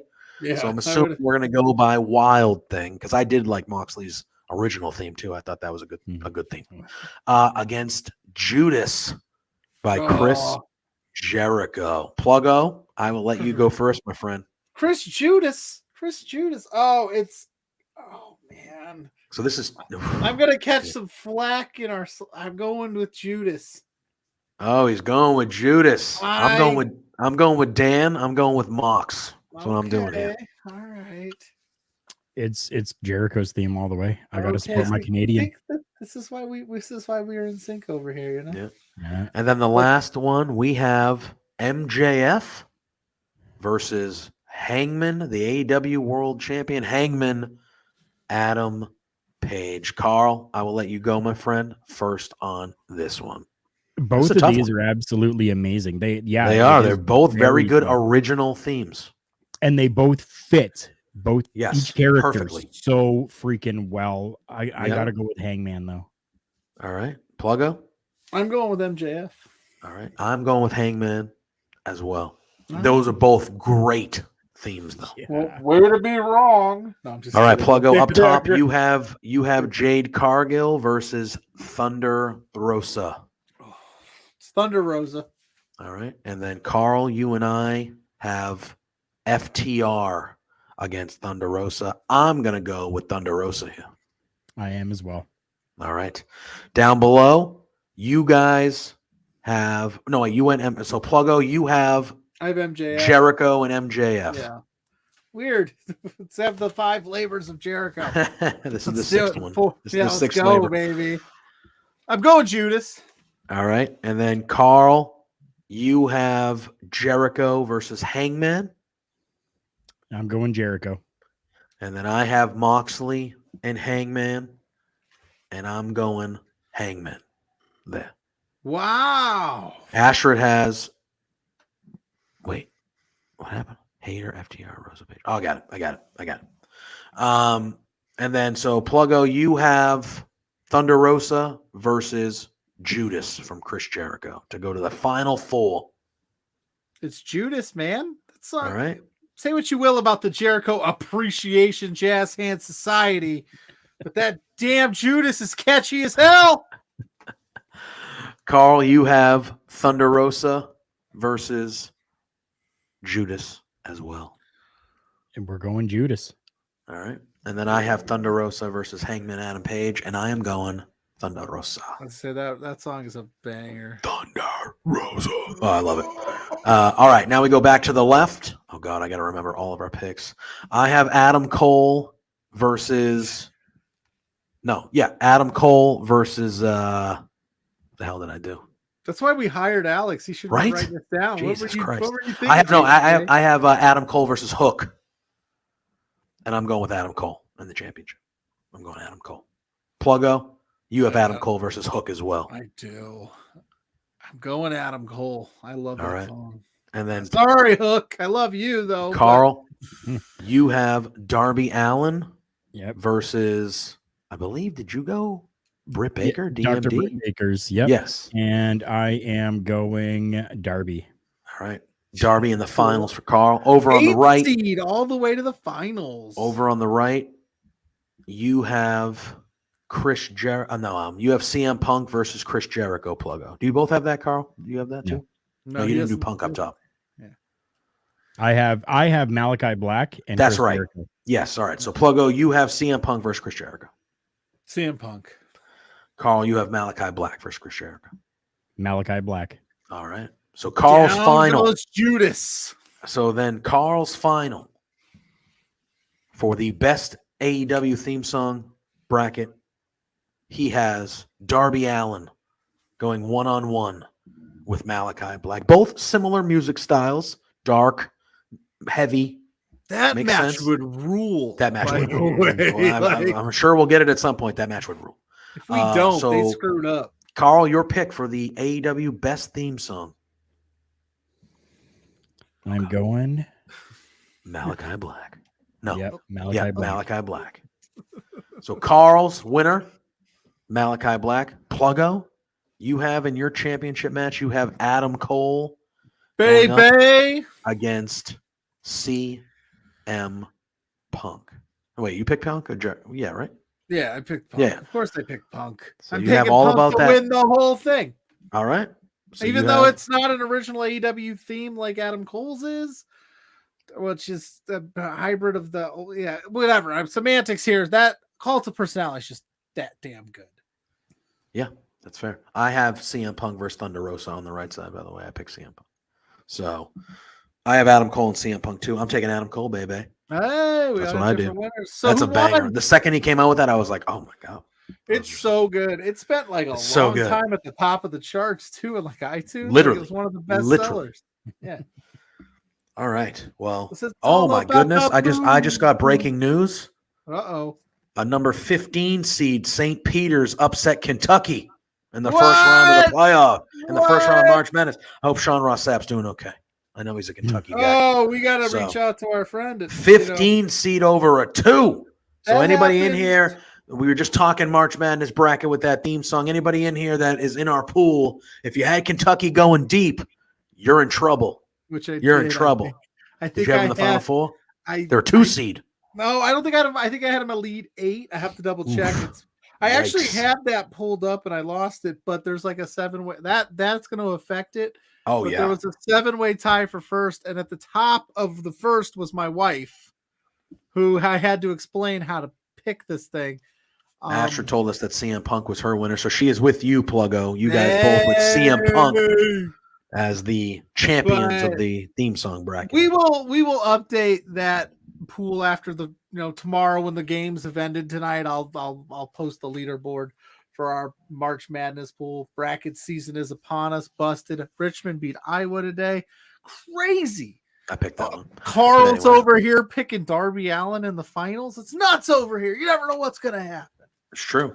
And on that note, we're going to start to get out of here. Yes. So we're going to talk a little bit about RK Athletics. Rich King, friend of Love Wrestling.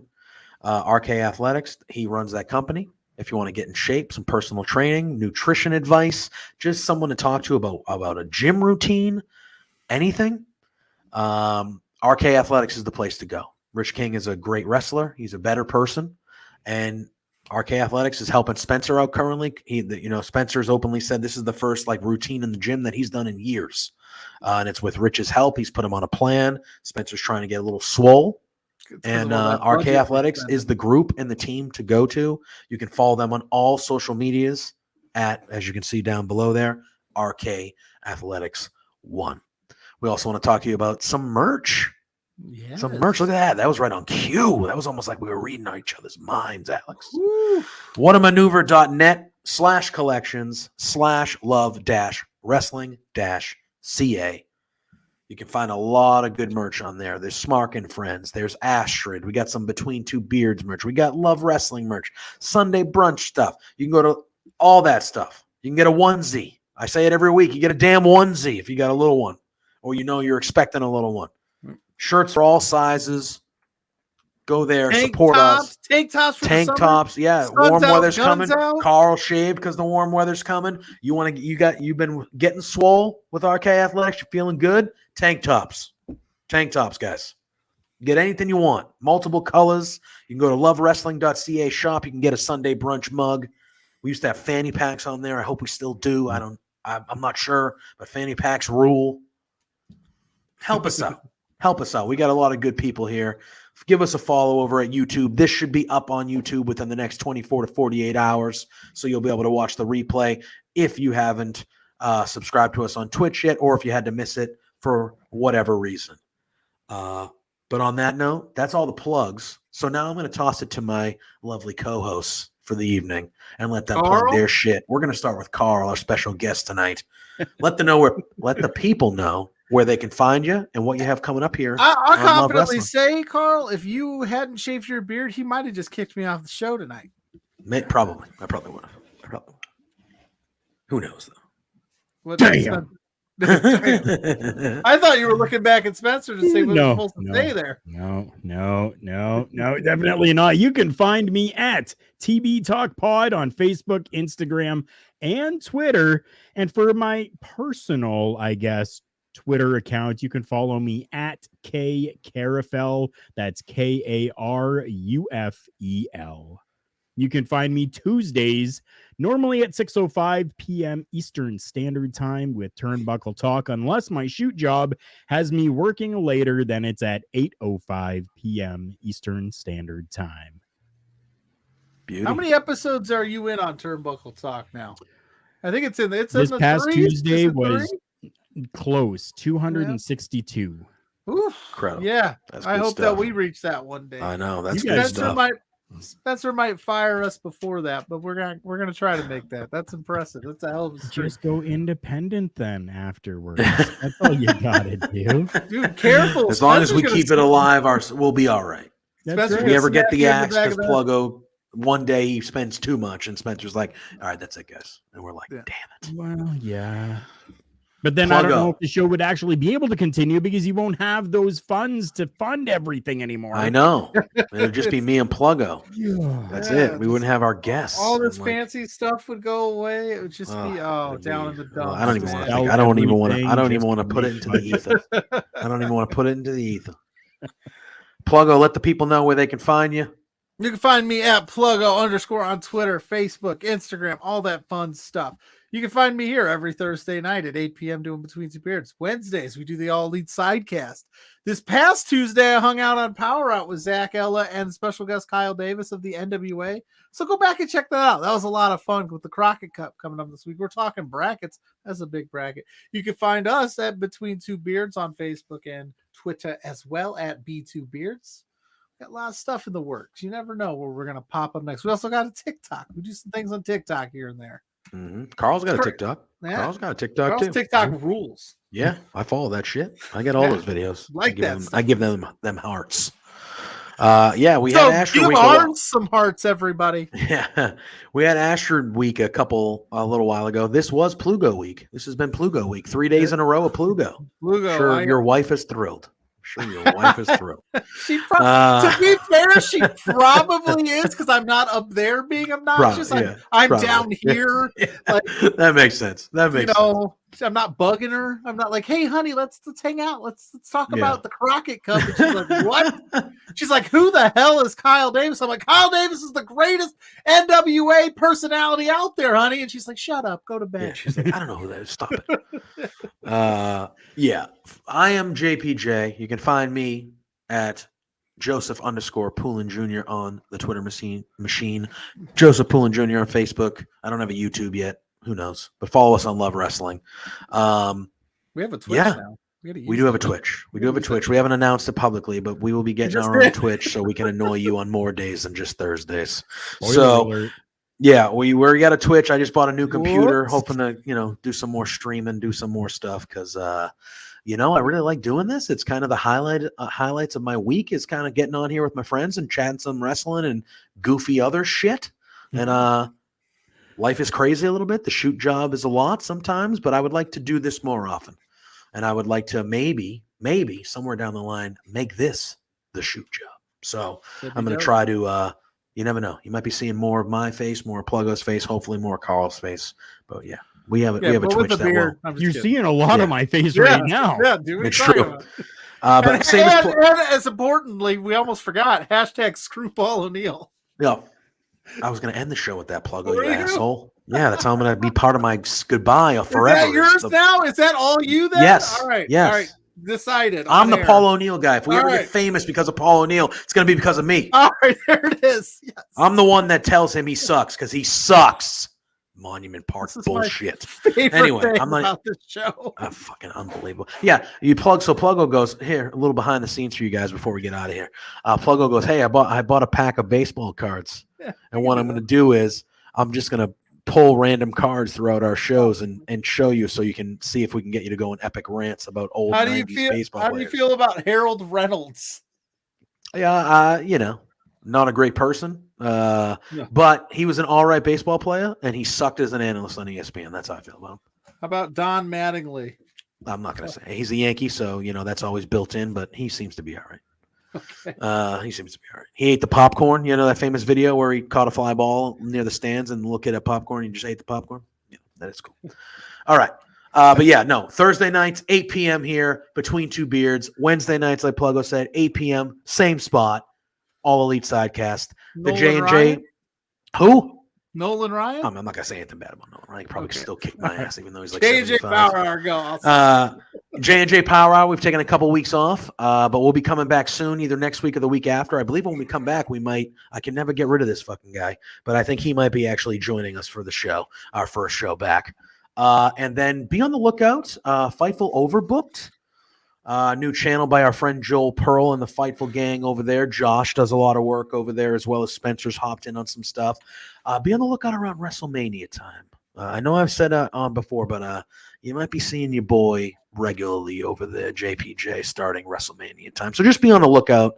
Give them some love too. But more importantly, give us some love here on Love Wrestling. And until next week, I want to thank Carl. We did have an open invitation last night on the sidecast, and Carl stepped up to the plate. Appreciate you, man. You know how we feel about you. We love you. Always happy to have you on here, or vice versa when we get to go on Turnbuckle Talk. It's always a good chat, always a good time. Everybody else, until next week, peace out. Screw Paul O'Neill. There it is. Yes.